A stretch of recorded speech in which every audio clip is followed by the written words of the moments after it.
All right, we have a working quorum, so we'll resume. 17 members. Gentlelady from Florida, what purpose do you seek recognition? Thank you, Mr. Chairman. I have an amendment at the desk. Clerk will read the amendment, the title of the amendment.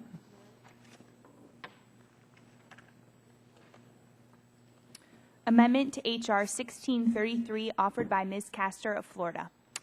And the amendment will be considered as read. The staff will distribute the amendment, and the gentlelady is recognized for 5 minutes. Thank you, Mr. Chairman. Colleagues, this Republican bill amends the Clean Air Act to effectively eliminate EPA's authority to regulate anything they defined as nuisance dust. The problem is that they craft a definition of nuisance dust that is way overbroad. Part of the definition refers to particulate matter that consists primarily of natural or biological materials. And the premise appears to be that if particulate pollution is composed of natural materials, it cannot be harmful to human health. But we all know that is not true. There are many natural materials that are dangerous to breathe. Pollution composed of mixtures of minerals, volatile organic compounds, and heavy metals, including arsenic, chromium, and lead, among others. And nuisance dust, as defined in this GOP bill, could contain any of these substances. These exemptions from the Clean Air Act are not based on any scientific study that shows that arsenic and other heavy metals are harmless to public health. To the contrary, studies have shown that areas such as communities near mining operations are particularly vulnerable to arsenic and contamination of the air, land, and water. Yet this bill defines in an overbroad fashion nuisance dust, also including earth-moving activities, without any necessary safeguards. This would allow communities near mines to be exposed to arsenic and other toxic metals without any recourse under the Clean Air Act. Studies have shown that inhalation of arsenic is associated with increased risk of lung cancer in people working in and living near smelters. Yet this bill would exempt particulate matter from activities typically conducted in rural areas, which include smelters. The Republican majority changed the definition of nuisance dust to exclude particulates directly emitted from combustion, but this does not address industrial activities that create particulates through non-combustion processes, such as smelters and cement plants. Under this GOP bill, EPA would have no authority to protect the public from particulates containing arsenic and other heavy metals from smelters and other sources. My amendment does not fix all of the flaws in this bill. It simply narrows the GOP's huge new exemption for nuisance dust relating to particulate matter that contains arsenic, lead, cadmium, or other toxic substances. This will allow EPA to continue to regulate particulate matter that is laced with these toxic heavy metals. Over the past year, my GOP colleagues have repeatedly attacked the Clean Air Act. They've allowed more air pollution and sacrificed Americans' health. And are we now really going to allow uncontrolled arsenic and other toxic particle pollution from mines and other sources? I don't think we should. I think it's poor public policy. So I urge my colleagues to stand up for the public health, stand up for communities across America, and support this amendment. I yield back. Gentlelady yields back. Other members wishing to speak on the amendment? Mr. Shimkus, recognized. Thank you, Mr. Chairman. Speak against the amendment. First, I'll just remind all of us that it is a Republican piece of legislation with a lot of Republican members as co-sponsors. We do have 5 Democrat co-sponsors on this piece of legislation. Most of them are from rural America. And, of course, that's the intent of this legislation. The intent is to exempt rural dust from costly federal regulations. This does not include hazardous substances emitted from industrial stacks, and those will continue to be regulated through other parts of the Clean Air Act. Traces of elements occur in nature and are part of the world around us. They only pose a risk at high concentrations, and even EPA says they don't require businesses to clean up natural background levels at least not yet. Based on a review of all the science, EPA itself in 2006 proposed to exempt rural, wind-blown dust and soils and particulate matter generated by agricultural and mining sources. This amendment is not necessary because rural dust does not present a public health risk. So I ask my colleagues to reject the amendment, and I yield back my time. Other members wishing to speak? Gentleman from California, Mr. Waxman. Mr. Shimka said this is a Republican bill. That's fine. It's not going to change. It'll still be a Republican bill. You have some Democrats co-sponsoring it. But that doesn't mean we're excused as a policy committee from trying to make sure the bill makes sense. So we start off with a bill that said we don't want to regulate farm dust. Then there's a definition of this that's so broad, and we think the amendment, the definition is too broad. So the amendment before us says that if it's particulate matter containing arsenic, lead, cadmium, chromium, or other toxic heavy metals, we wouldn't exempt that from the Clean Air Act regulation because the bill takes everything out from Clean Air regulation. We'd say, no, for those cases, for these kind of pollutants, we won't take it out from Clean Air regulation because that's what the Clean Air Act is all about.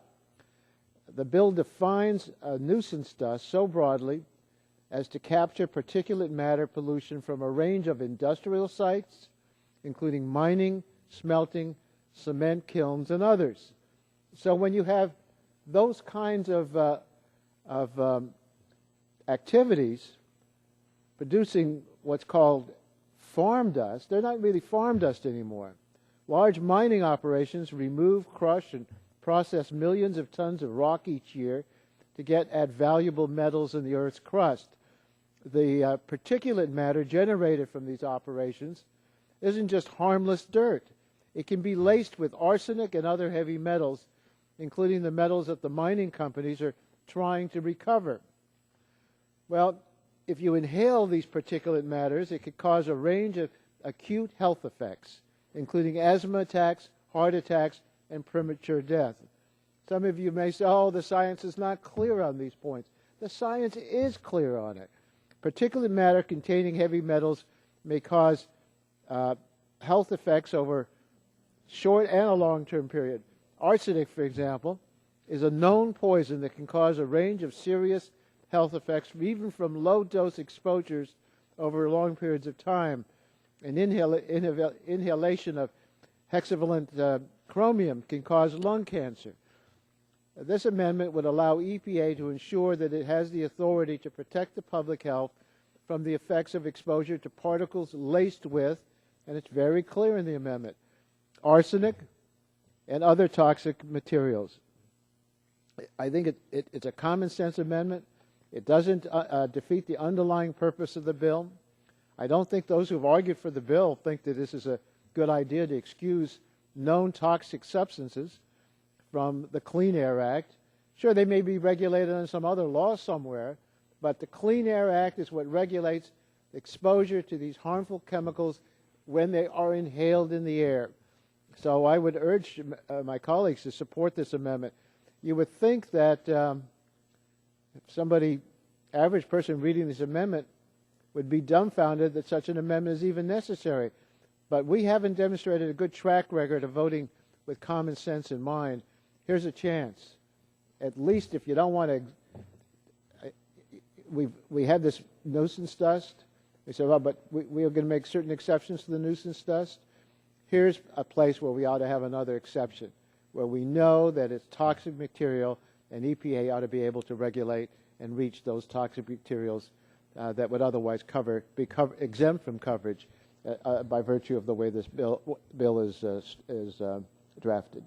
I'd be happy to yield to anybody or yield back the time. Yield back the time. Gentleman yields back. Other members wishing to speak on the amendment? Gentleman from West Virginia. Very briefly, Mr. Chairman, I wish that people on the committee would have listened to what the Congressman from Illinois was saying, that there trace elements of all of these chemicals are in our soils, they're in our bodies.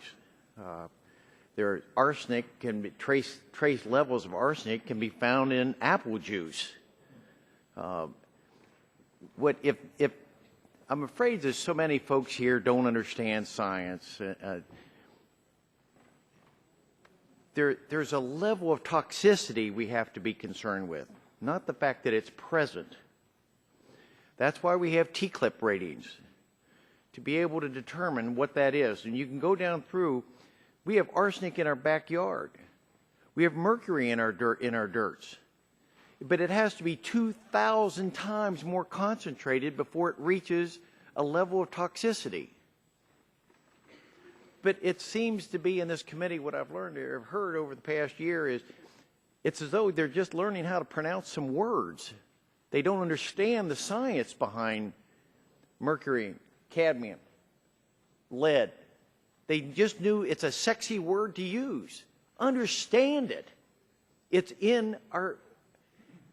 all about us. And it has to be at a level, not just simply so this just say particular matter contain arsenic. What level? Well, gentlemen, yield. 1 in 10 billion parts? Sure. Well, that's a good issue. Sometimes trace amounts of some of these chemicals can be harmful. You're saying sometimes trace amounts are not harmful. So you need to know at what level it's harmful.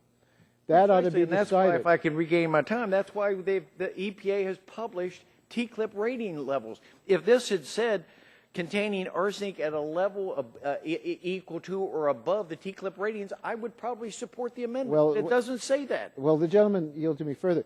What this amendment says is that EPA would still have the authority to regulate it as it does under existing law with these ratings, but the underlying bill takes away from EPA any regulatory authority. And realize we're talking about mining operations. If I can reclaim my time, I appreciate your observation of that. But again, I'm going to say, let's be more specific. Let's quit this scaring people just simply because we can pronounce the word mercury or lead. Let's find out what level it is that we're talking about before we do these kinds of consequences that we have. I yield back my time.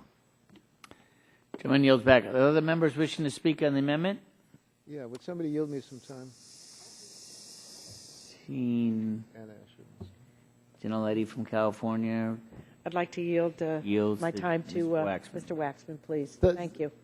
The gentleman that just spoke on the Republican side said, let's be specific, not just be proud that we can pronounce these names. If that brings pride, that's good. But I think we ought to be proud of the fact that we're looking out for the public health and the adverse impact of these chemicals. But in effect, by not adopting the Castor Amendment, we're saying whatever adverse impact these chemicals may have, we are not going to let EPA do anything about it. Because the underlying bill says EPA, under the Clean Air Act, will no longer have jurisdiction over what's now called farm dust or nuisance dust. And nuisance dust includes mining operations and lead smelters, chemical facilities, industrial facilities that can cause these kinds of pollutants to go in the air. So rather than say that we've got to make a decision right now what level it should be where we're going to have a regulation, it should be based on the science, and EPA is supposed to make those decisions after talking to the scientific committees. And I would hope listening to all the arguments. Instead, we tell them you can't listen to anybody's arguments because there's nothing you can do about it. Well, when you end up with that kind of result, it means that people are going to be exposed to these chemicals. And you're, in effect, saying if you vote against this amendment, we don't care because we don't think any level of exposure is harmful. We, members of Congress, are deciding to put our position ahead of all the scientists. And if the scientists have a different point of view, there's nothing they can do about it because we're taking it out of the operation of the Clean Air Act. So I wanted to clarify that point. When it comes to these kinds of pollutants, where we know that at some level they are toxic, and even sometimes at trace levels they're toxic, we ought to allow EPA to look at them to decide what would be the appropriate level of regulation. That's the purpose of the Castor Amendment. Without the Castor Amendment, EPA is precluded from reviewing the matter or doing anything about it, no matter how overwhelming the science may be. And we're not talking about farm dust from horses. We're talking about what you call farm dust from serious operations that we know lead to these toxic pollutants, lead smelters, mining operations, whatever. So I urge adoption of the Castor Amendment. I'd be happy to yield to anybody if you want me to yield to you. You want me to yield to? Okay. Yield back. Yield my time back to Ms. Escher. I just there's just a little time left. You know, in listening to the debate, it is so disjointed. I mean, I think that you got to go back to the core, if you want to call it, the core principle of the bill. And we wander off in different directions. We say that that scientists should be able to examine this and inform. You don't want the scientists to do that. We're legislating on something that you're afraid may happen, even though it hasn't. But we're going to legislate nonetheless. Mr. Dingell, no one really went back at Mr. Dingell and what he put out. And I'm still waiting for someone to try and debate what he put out relative to particles and the effect that they have and that they do travel, and who knows at what point who has had what for dinner, and on and on. So I think you've got a really bad bill. I think you really have a bad bill. I'm sorry to say that. And I don't think the bill rises to the level of sophistication that this committee is known for. We're going to have some differences on environmental matters. There's a big change in the Republican Party on the environment. We know that. But this legislation is not thought out well. And it's based on a very faulty premise, because you're the ones that came up with this whole bollocksed up phrase of farm dust. You know, I mean, it doesn't exist in any scientific manual anywhere. So you're going to build your bill on something that you made up. It's faulty. So I'm sorry that we're spending all this time on it, but it is what it is. Other members wishing to speak? Gentleman from Kentucky. I might just mention that there's been some allegation here that nothing like this is being enforced now. And the fact of the matter is there are many areas of the country that are in non-attainment today to the ambient air quality standards. And if they are, they're being regulated. That's why at our hearing we had farmers come in, cattlemen come in that said they were in non-attainment areas. They are having to regulate their dust emissions. As I had mentioned earlier, one cattle rancher said that he had to spray 4 gallons of water for every cow that he had. So this is a real issue, and I think that our legislation is reasonable, and it defines nuisance dust generated primarily from natural sources, agricultural activities. Other activities typically conducted in rural areas consist primarily of soil, other natural or biological materials, and is not emitted directly into the ambient air from combustion, such as exhaust from combustion engines, and emissions from stationary combustion processes. So I think the protections are there, and I would urge the members to... Gentlemen, yield. I'd be happy to yield. Do you disagree with the idea that mining operations are covered by the legislation? Well, let me just say this. The EPA regulates mining operations today, whether they're in rural area, wherever they may be. No, but this bill would say EPA can no longer regulate these kinds of pollutants.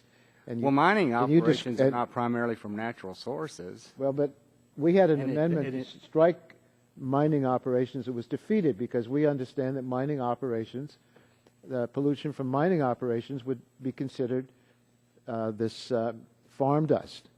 The same as lead smelters. Do you disagree with that conclusion? Do you think they're covered, or do you think they're not covered? I would just say, based on a review of all of the science, EPA itself in 2006 proposed to exempt rural windblown dust and soils and particulate matter generated by agricultural and mining sources. So, you know, this just seems to be a discussion, an academic discussion, and the reality is this is a common sense bill to protect rural America from intrusive regulations of the EPA, even though they've said they're not going to do it.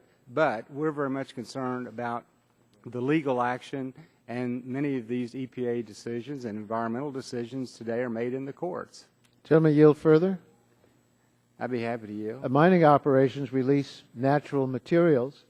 Mr. Shimkus said the intent of the bill was to cover mines, and therefore anything that coming from the mines, even if it's arsenic, would be beyond the reach of the EPA to deal with under the Clean Air Act. Is that a goal? I yield to the gentleman from Illinois. I would just, again, we can keep going back and forth, but the EPA itself in 2006 proposed to exempt rural windblown, we're talking about rural, wind-blown dust and soils and particulate matter generated by agricultural and mining sources. So, I mean, we're spending a lot of time to say, the EPA already said that this is, they're exempting these sectors. There's enough concern in this country by folks from rural America of a fear of the EPA cranking down on the rules that'll make it impossible for production agriculture to continue to exist in this country or mining operations. This is a response. And again, we think it saves jobs. Actually will help promote jobs. I just stated that mining operations was the only sector that grew jobs in this country, and I'm an unabashed support of supporting and expanding mining operations in this country. Gentleman from Kentucky, yield to me to make a statement for the record. Look, the Bush EPA proposed this regulation. Then they looked at it and said they didn't think they had the legal authority to do it. They also thought it was unworkable. So it isn't what EPA is asking for. It was a feeler they put out, and they decided against it themselves.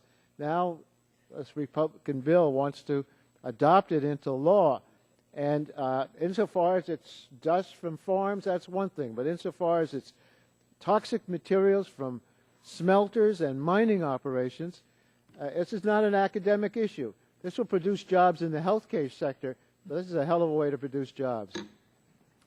Gentleman's time has expired. Are there? California is recognized for.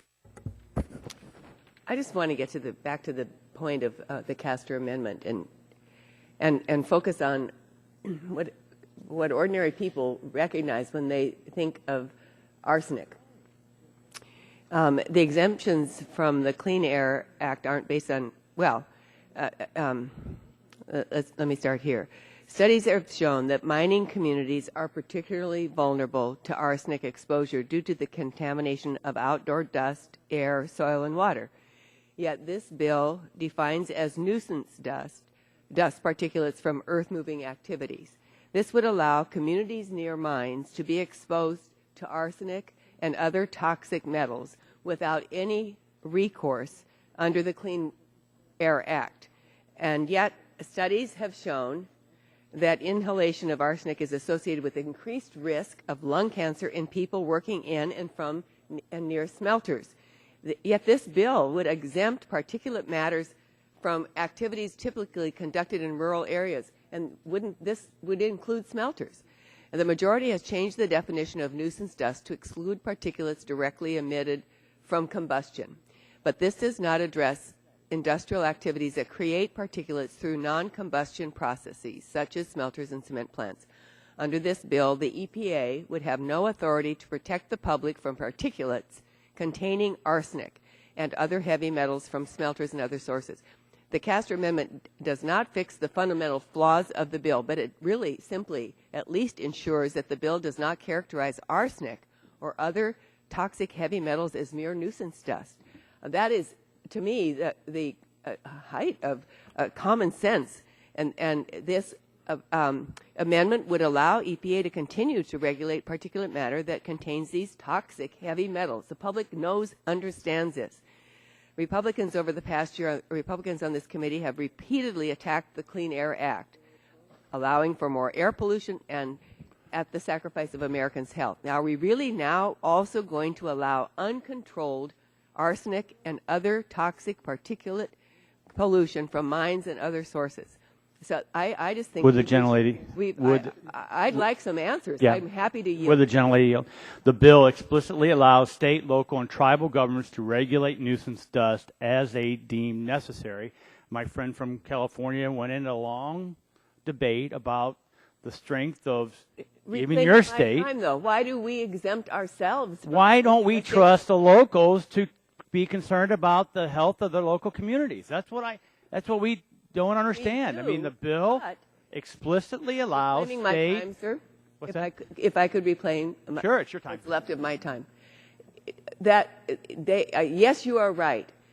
But as the United States of America, don't we have some role in making sure there is at least a bottom line of common sense protection, no matter where you live in this country, that you would have protection against arsenic and with the known toxic properties that it contains? Would the gentlelady yield?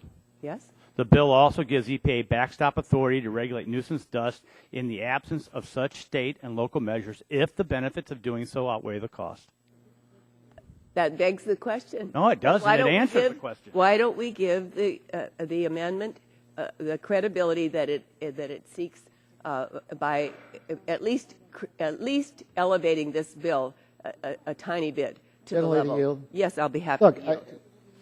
I don't know where this logic would lead us, except to say, why do we have a Clean Air Act at all? Let the states and local governments regulate everything that was now covered by the Clean Air Act, except, which you all may say that's a great idea, except the idea of the Clean Air Act, which was adopted originally in 1970 and signed by President Nixon, revised in 1990, signed by President Bush.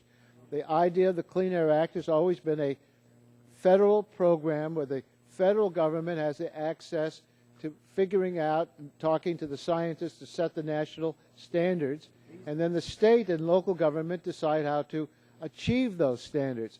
If you want the states and local governments to set the standards, you're putting a tremendous burden on them. And if I could reclaim my time for the last few seconds, I just refer back to the very common sense point that our colleague from Michigan made, Mr. Dingell, when he said, air does not stay put.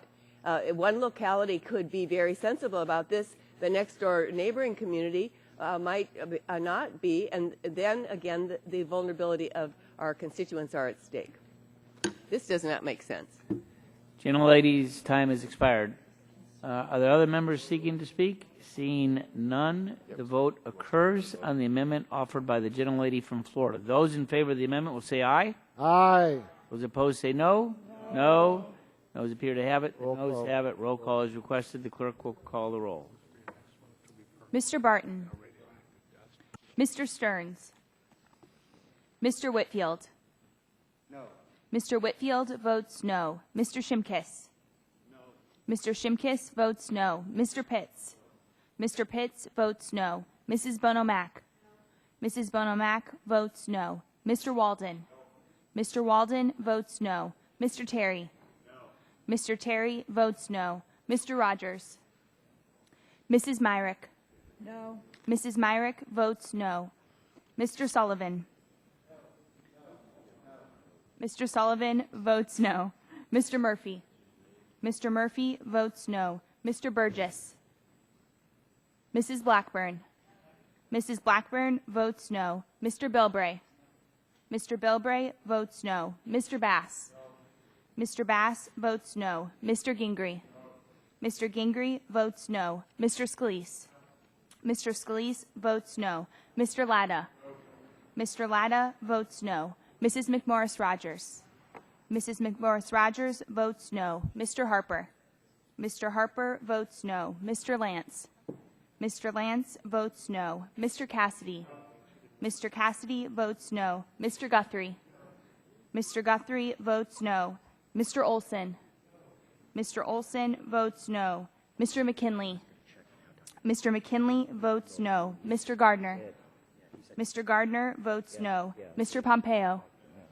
Mr. Pompeo votes no. Mr. Kinzinger. Mr. Griffith. Mr. Griffith votes no. Mr. Waxman. Aye. Mr. Waxman votes aye. Mr. Dingle. Mr. Dingle votes aye. Mr. Markey. Mr. Towns. Mr. Towns votes aye. Mr. Pallone. Mr. Pallone votes aye. Mr. Rush. Ms. Eshue. Ms. Eshue votes aye. Mr. Engel. Mr. Engel votes aye. Mr. Green. Mr. Green votes aye. Ms. DeGette. Ms. DeGette votes aye. Mrs. Capps. Mrs. Capps votes aye. Mr. Doyle. Mr. Doyle votes aye. Ms. Schakowsky. Mr. Gonzalez. Mr. Inslee. Mr. Inslee votes aye. Ms. Baldwin. Mr. Ross. Mr. Ross votes no. Mr. Matheson. Mr. Matheson votes no. Mr. Butterfield. Passed. Okay. Mr. Butterfield votes aye. Mr. Barrow. Mr. Barrow votes no. Ms. Matsui. Ms. Matsui votes aye. Mrs. Christensen. Mrs. Christensen votes aye. Ms. Castor. Ms. Castor votes aye. Chairman Upton. Votes no. Chairman Members Upton votes no. wishing to cast vote. How is Dr. Burgess registered? Mr. Burgess is not recorded. Mr. Burgess votes no. Other members wishing to cast a vote? Gentleman from Illinois. Mr. Rush votes aye. Other members wishing to cast a registered vote? Recorded vote. If seen none, the clerk will report the tally.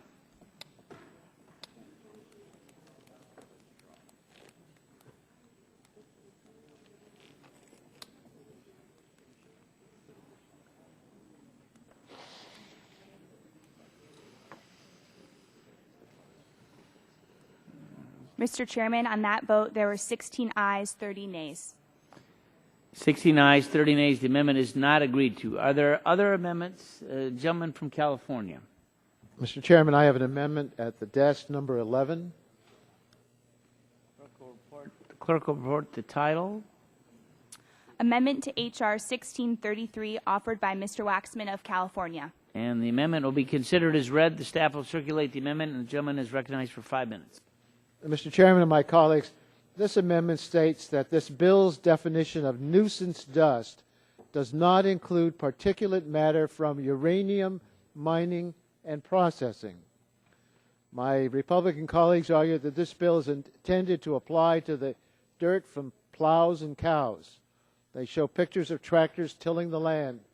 They don't show uranium mines and the radioactive pollution that those mines have left behind. I want to share with you an experience that I've had when I was chairman of the Oversight Committee. At that time, the chairman of the committee, Congressman Tom Davis, and I looked at the toxic legacy of uranium mining and milling in the Navajo Nation in Arizona, New Mexico, and Utah. Between the 1940s and 1980s, private companies mined millions of tons of uranium ore in the Navajo Nation in order to supply the federal government with the uranium yellowcake it needed to build a nuclear weapons stockpile for the Cold War. After the mining ended in the late 1980s, over 500 radioactive mines in the Navajo Nation were abandoned without being cleaned up. 5 uranium mill sites where uranium ore was processed were also left behind. Over the years, these open pits filled with rain, Navajos used the pools for drinking water and to add water for their herds. Mill tailings and chunks of uranium ore were used to build foundations, floors, and walls for some of their homes. Families were literally living in radioactive houses and radioactive dust from abandoned mines and waste piles blew in the air and was inhaled by those who lived nearby. Because of this contamination, Navajo people, especially those living near the abandoned mines and the former mill sites, faced higher risk for cancer and kidney failure. What we did as a result of the hearings was we called the relevant federal agencies together and jointly told them they had to prepare a plan to begin to address this contamination, which they've done. We have a plan, a 5-year plan.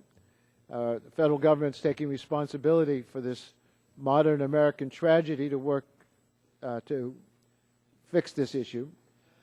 We should all on this committee be able to agree that this tragedy should not be repeated. New uranium mines are operating, and mining companies are seeking to open up additional areas to uranium mining, including parts of Virginia and areas near the Grand Canyon. It's essential that any new mining be done in an environmental responsible way. The underlying bill that we have before us would prevent EPA from doing anything to protect communities now or in the future from radioactive dust blowing from abandoned uranium mines and waste piles. First, the bill would rename the radioactive dust as simply nuisance dust, since it's comprised primarily of natural materials. Then the bill would entirely exempt all so-called nuisance dust from clean air protections. Regardless of what you call it, radioactive dust from uranium mining is radioactive and harmful to human health. Uranium is natural, but that doesn't mean it's safe. We can't just declare this pollution a nuisance and wish the problem away. And that's why this amendment would say that the definition of nuisance dust would not include particulate matter from uranium mining and processing. And I hope my colleagues can support this amendment. Yield back my Gentleman yields back. Chair will yield to himself. We are prepared to accept this amendment. So we Would the Chairman yield? for 1 yield to second? the gentleman from Illinois. Just, so people understand the mining industry today. The regulations applicable to mining operations, the Clean Air Act, the Clean Water Act, the Resource Conservation and Recovery Act, the Comprehensive Environmental Response, Compensation and Liability Act, Endangered Species Act, Federal Land Policy and Management Act, the National Environment Policy Act, the National Historic Preservation Act, Safe Drinking Water Act, Surface Mining Control and Reclamation Act, the Toxic Substances Control Act, the Wild and Scenic Rivers Act, the Wilderness Act, BLM Surface Management Regulations, Forest Service Surface Management Regulations, Office of Surface Mining Regulations, and state laws and regulations. I'd just like to place that on the record. Will the chairman yield to me? Mr. Yes. Upton? Yes. I'd like to know why you're willing to accept this amendment. I don't want to look askance to a gift horse, but why are you willing to accept this amendment? And you weren't willing to accept an amendment that would exempt the consequences from smelters and mining operations that had arsenic and other toxic pollution. Why is this different than the other amendment? Just thought that might get your vote at the very end. No. Well, you're not going to get my vote. I know. No. Made a very compelling case, a better case for this amendment than the others. We're prepared to accept it. So. Well, the chairman yielded me further. I don't think I appreciate a compliment, but I don't think I made any more compelling case on this one than was made on the others. This is more narrowly focused, and it is something that we can accept, and so it's a good amendment. And Well, does Mr. Shimkus, Mr. Shimkus pointed out all these other areas of regulation of these uranium mines. Is he willing to agree that the Clean Air Would the Act gentleman yield? will apply to uranium mines? Would you want me to reread the extensive list of No, I heard that. regulations and But laws if pertaining you go to the along with mining Mr. sector? Upton, if you go along with Mr. Upton, in addition to all of those, If the none gentleman, of which apply to the Clean Chairman. Air, if the gentleman would Clean Air- yield, Right. because this amendment is narrowly focused on uranium mining production facilities and processing, I believe it's not objectionable. so I'd like to understand, Mr. Chairman, if I narrowly focus the amendment on arsenic, and said mines that produce nuisance dust does not include particulate matter containing arsenic, as opposed to uranium dust or radioactivity. Would that be something you'd willing to accept? Probably not, but I'll take the. Probably not, but why not? Well, I'll be glad to talk to the gentleman later. I'd like to get through this amendment so we can get to the next one. Oh, you're just accepting No, mine, so you go to the next one? no. Well, that's what All right. regular order will be. Well, thank you very much, Mr. All right. Chairman. Is there further discussion on this amendment? Seeing none, those in favor will say aye. Aye. Those opposed say no. I'd like a The roll call vote is requested. Clerk will call the roll. No, all right. The amendment, the ayes carry. The amendment is adopted. Are there further amendments to the bill? Gentlelady from the Virgin Islands. Mr. Chairman, I have an amendment at the desk. Number Clerk will report the title of the amendment. 7, sorry. Amendment to H.R. 1633, offered by Mrs. Christensen of the Virgin Islands. Amendment will be considered as read, and the gentlelady is recognized for 5 minutes in support of her. Thank you. This amendment seeks to ensure that the public health is protected. H.R. 1633 essentially eliminates EPA's authority to control so-called nuisance dust, except in a very narrow set of circumstances. First, the administrator must find that nuisance dust causes substantial adverse public health and welfare effects. Second, even if the administrator determines that nuisance dust causes substantial harm, she must also find that the benefits of regulating nuisance dust outweigh the costs, including impacts on employment. This approach upends the way EPA has been setting health-based air pollution standards for 40 years. The Clean Air Act requires EPA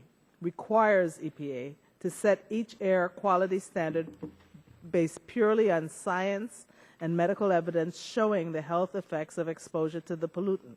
The standard basically identifies the level of pollution that's safe to breathe. We know that many pollutants exist naturally in trace amounts, but she must identify the level of pollution that is safe to breathe. The Clean Air Act also requires EPA to set the standard with an adequate margin of safety to account for uncertainty and protect sensitive subpopulations such as children with asthma.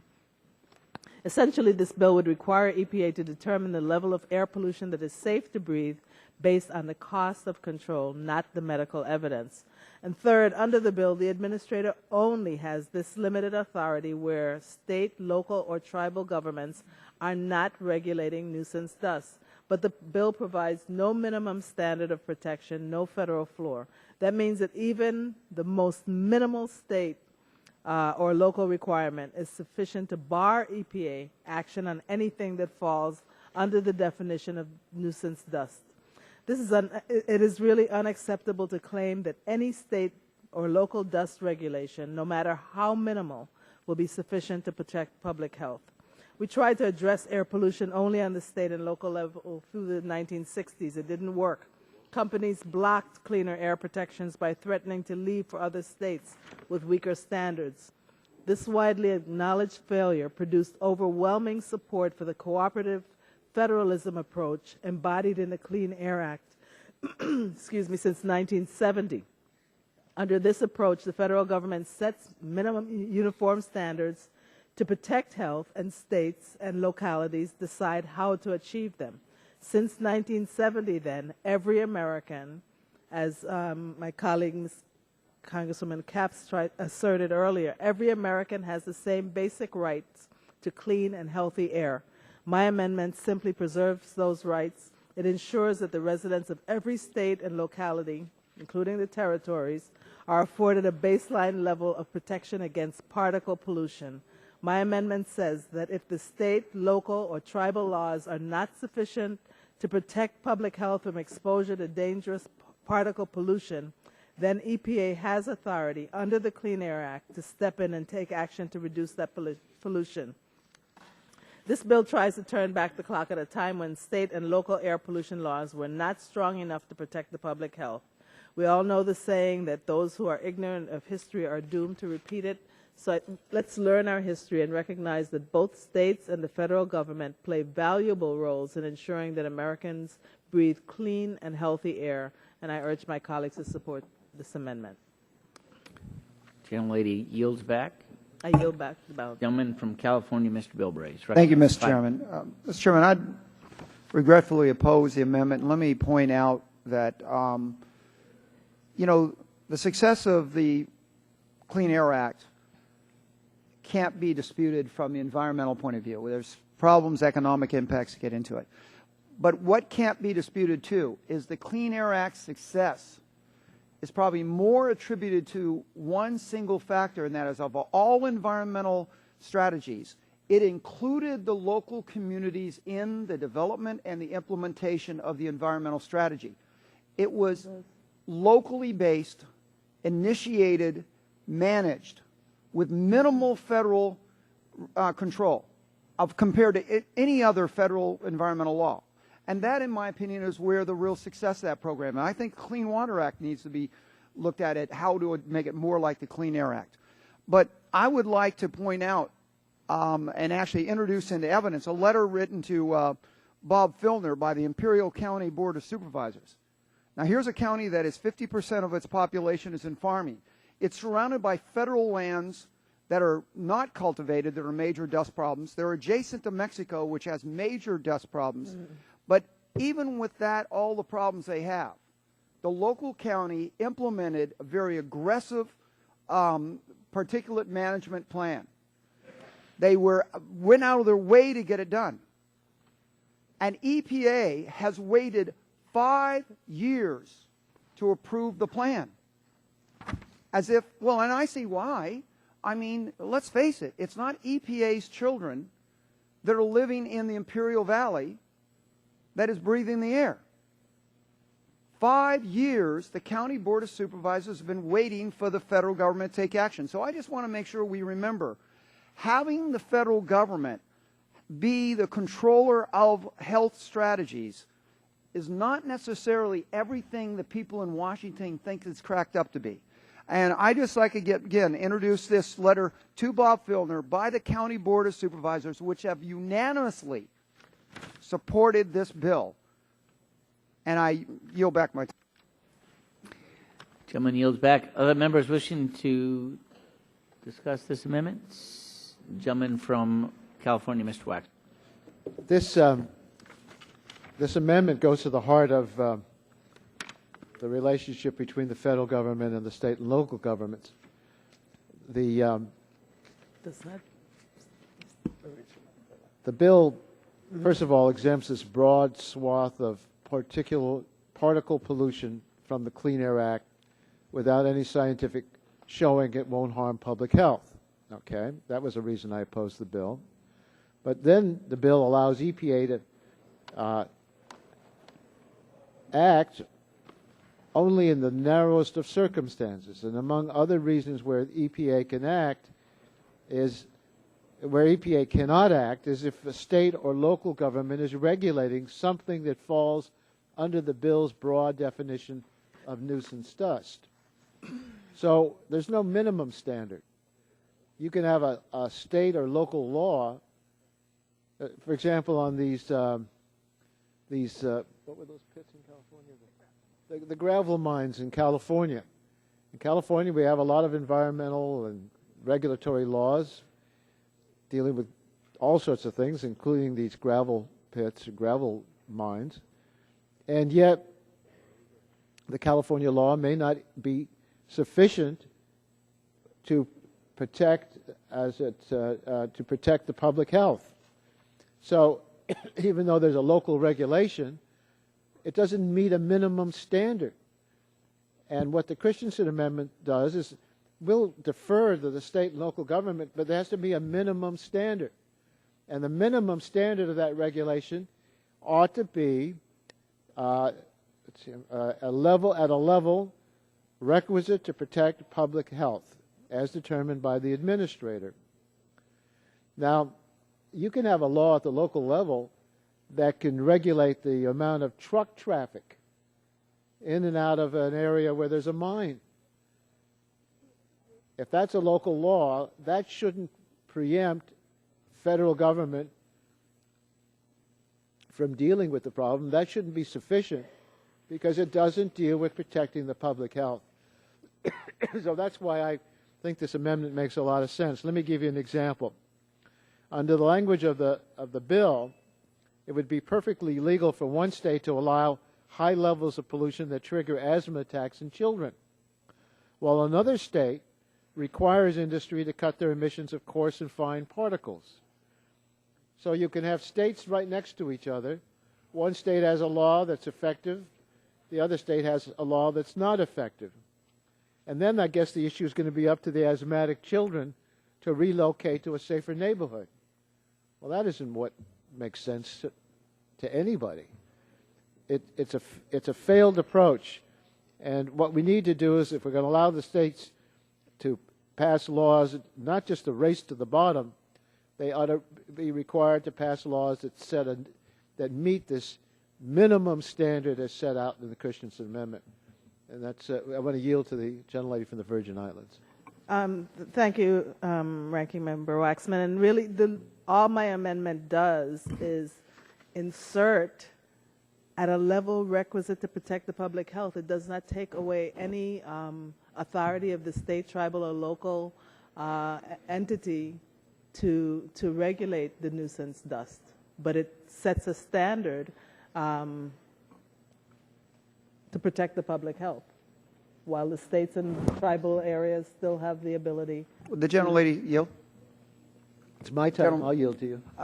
The fact is, though, as the gentleman from California will tell you, it does depend on the EPA to make the determination that it does reach the minimum. So you end up having 5 years, a local community trying to wait to implement a plan because the federal government just can't get around to it because it's not their air they're breathing. Now you're working on a lot of assumptions. First of all, you're working on an assumption that the local plan is really going to protect the public health when it may not.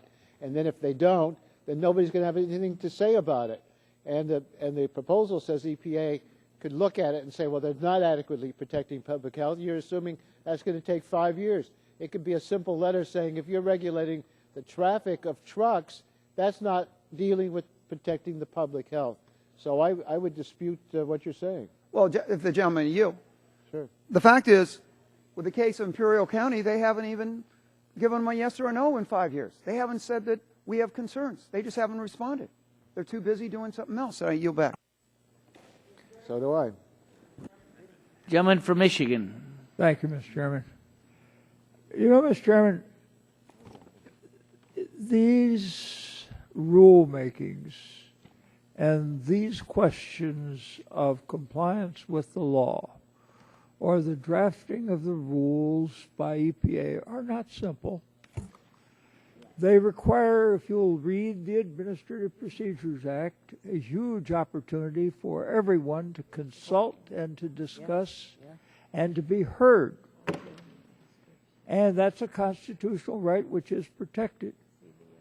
EPA gives these people these chances, and then we find not infrequently that there are problems that rise with the state administration. Well, we're glad to help. I've just heard the EPA criticized about the fact that it takes them too long to do things. Sometimes that statement is perfectly valid. Sometimes it is the state agency that doesn't do it. Sometimes it is the fact that some do-gooder will put the matter in court by an appeal. And so sometimes these things don't happen the way we would like to see them happen with speed and efficiency. There's also the nice problem that not infrequently we find that the communities or the states have not submitted their rules or their compliance documents in proper form because the federal government under the Clean Air Act and under the Clean Water Act see to it that the communities and the states do the actual enforcement. And so they have to do it in conformity with the federal statute as interpreted by EPA. This is not a simple process. And very frankly, not infrequently, everybody involved except EPA drags their feet and tries to see to it that the matter does not proceed rapidly. Industry oftentimes doesn't want these decisions to be made because they are proceeding to go about their business of making whatever they make while not having to comply with a new and a tougher law. Now, these are the rights of everybody concerned, and we applaud it. And I want it to be understood that I've been as critical of EPA as anybody. But before we start making a lot of claims about what EPA is not doing or is not doing well, familiarize yourself with the complexity of the issue, understand why these things are proceeding slowly. Remember, these are statutes that have been written in the Congress and not infrequently written by these committees. I have warned as we were writing these legislations that not infrequently they were hopelessly complex, and oftentimes they are set up so that the courts take over and have control over the whole business. For example, everybody is complaining, and I think properly so, about the fact that EPA now is regulating carbon dioxide, a perfectly legitimate complaint because we never intended that they should do so. But the reason they're doing so is because the courts have stuck their nose in and have completely misinterpreted the statute. We felt it was so clear that this was not going to be the case that we never bothered instructing EPA that EPA would not consider CO2 to be a pollutant. And so the court stuck their nose in and said it is, clearly in defiance of the intent and the findings of the Congress. But I am not rising to the defense of EPA. What I'm rising to is to say, before you start making judgments about what is wrong, know the facts. Listen to what the doctors say in the Hippocratic Oath. They say, first, do no wrong. Know what it is that you're doing. Know what the problem is before you go out to solve it. Here we have a magnificent solution running around and looking for a problem. This is a crazy way to do. These problems are not simple. They require a huge amount of attention, a great amount of study before you can come up with an understanding of what the real problem is. And I would beg my colleagues to approach these problems this way, vote the legislation down, and if you want to correct EPA, let's have some carefully phrased hearings. You can find plenty to go after EPA for and plenty to go after other polluters or state agencies if you want, if you will just gather the facts and know what you're talking about before you rush in to these kinds of things seeking a problem to fit some kind of a cockamamie solution onto. Thank you. I yield back the balance of my time. 2 minutes' time has expired. Other members wishing to speak on the amendment? Seeing none. The vote occurs on the amendment offered by the gentlelady from the Virgin Islands. Those in favor of the amendment will say aye. Aye. Those opposed say no. No. Opinion of the chair, the noes have it. Noes have it. Amendment is not agreed to. Request the roll call vote. Roll call is requested. The clerk will call the roll. Mr. Barton, Mr. Stearns, Mr. Whitfield. Mr. Whitfield votes no. Mr. Shimkiss. Mr. Shimkiss votes no. Mr. Pitts. Mr. Pitts votes no. Mrs. Bonomack. Mr. Walden. Mr. Terry. How are you, old friend? Mr. Rogers. You are. You're a good Mrs. Myrick. Mrs. Myrick votes no. Mr. Sullivan. Mr. Sullivan votes no. Mr. Murphy. Mr. Murphy votes no. Mr. Burgess. Mr. Burgess votes no. Mrs. Blackburn. Mrs. Blackburn votes no. Mr. Bilbray. Mr. Bilbray votes no. Mr. Bass. Mr. Bass votes no. Mr. Gingrey. Mr. Gingrey votes no. Mr. Scalise. Mr. Scalise votes no. Mr. Latta. Mr. Latta votes no. Mrs. McMorris Rogers. Mr. Harper. Mr. Harper votes no. Mr. Lance. Mr. Lance votes no. Mr. Cassidy. Mr. Cassidy votes no. Mr. Guthrie. Mr. Guthrie votes no. Mr. Olson. Mr. Olson votes no. Mr. McKinley. Mr. McKinley votes no. Mr. Gardner. Mr. Gardner votes no. Mr. Pompeo. Mr. Pompeo votes no. Mr. Kinzinger. Mr. Kinzinger votes no. Mr. Griffith. Mr. Griffith votes no. Mr. Waxman. Mr. Dingle. Votes aye. Mr. Dingle votes aye. Mr. Markey. Mr. Towns. Mr. Towns votes aye. Mr. Pallone. Mr. Pallone votes aye. Mr. Rush. Ms. Eshoo. Ms. Eshoo votes aye. Mr. Engel. Mr. Green. Ms. DeGette. Mrs. Capps. Mrs. Capps votes aye. Mr. Doyle. Ms. Schakowsky. Ms. Schakowsky votes aye. Mr. Gonzalez. Mr. Inslee. Mr. Inslee votes aye. Ms. Baldwin. Mr. Ross. Mr. Ross votes no. Mr. Matheson. Mr. Matheson votes no. Mr. Butterfield. Mr. Butterfield votes aye. Mr. Barrow.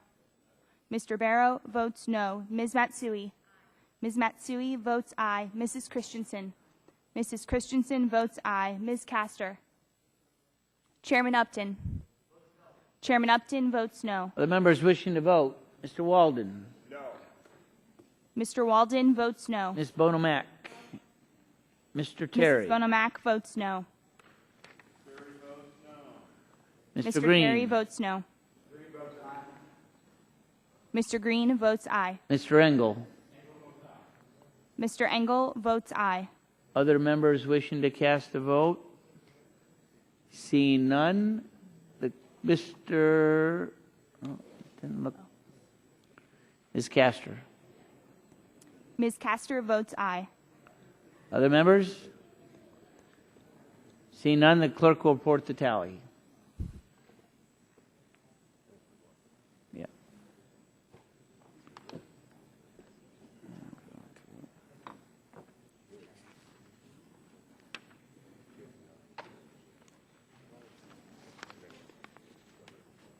Mr. Chairman, on that vote, there were... Oh, how's Mr. Rush recorded? Mr. Rush votes aye. Mr. Chairman, on that vote, there were 14 ayes, 30 nays. 14 ayes, 30 nays. The amendment is not agreed to. Gentleman recognize, or the chair will recognize Mr. Butterfield from North Carolina. Mr. Chairman, I have an amendment at the desk, and I think it's labeled D3. Amendment to H.R. 1633, offered by Mr. Butterfield of North Carolina. The amendment will be considered as read. The staff will distribute the amendment, and the gentleman is recognized for 5 minutes. Should I proceed while the staff is distributing, Mr. Chairman, in the interest of time? Yes. Thank you very much, Mr. Chairman. I'm going to try to crystallize this definition that we've been working with over the last few hours, and in hopes that my colleagues will accept this amendment. Mr. Chairman, as most of my colleagues know, I represent a rural district in eastern North Carolina. We grow more tobacco than any other district in the country. Down home, we call it bacca. We are 7th in peanuts, 10th in cotton, 14th in hogs. My amendment, Mr. Chairman, is intended to speak for the farmers and rural communities in my district and in my state of North Carolina. And I'm very concerned, Mr. Chairman, about how federal policies are going to affect rural America. Make no mistake, if EPA actually planned to start cracking down on the dirt kicked up by plows, I would be as outraged as anyone. But EPA has stated clearly, they have stated clearly, Mr. Chairman, that it has no plans to regulate farm dust and has no plans to revise its air quality standards for coarse particles for another 5 years at the very least. Instead, this bill creates new concerns for my district in North Carolina and others across the country. By exempting a broad swath of pollution from the Clean Air Act, this bill could harm public health by exposing people, including children and the elderly, to higher levels of dangerous particle pollution. As others have said throughout the day, this bill creates a new category of pollution called nuisance dust and removes it from the Clean Air Act entirely. I am very concerned the actual language in the bill would exempt pollution from a whole range of industrial activities that have nothing to do with farming. Massive open pit mines and gravel pits and coal ash impoundments and smelters and coal processing plants, cement kilns. This bill's definition of nuisance dust is so overly broad that it could exempt both fine and coarse particle pollution from any and all of these sources. My concern, as I'm sure it is the concern of the bill supporters, is with the farmers. And so my amendment, Mr. Chairman, would ensure that this bill does what it claims without exempting major industrial polluters from the Clean Air Act. First, my amendment, the committee is not in order, Mr. Chairman. First, my amendment, Mr. Chairman, clarifies that the term nuisance dust includes only coarse crustal particulate matter that is produced from agricultural activities. The coarse part of this definition ensures that it does not include deadly fine particle pollution. The crustal part ensures we are talking about dirt and other fugitive dust from the Earth's crust. And then the amendment specifies that it only covers such dust produced by agricultural activities. Second, my amendment clarifies that nuisance dust does not include particulate matter generated from combustion processes.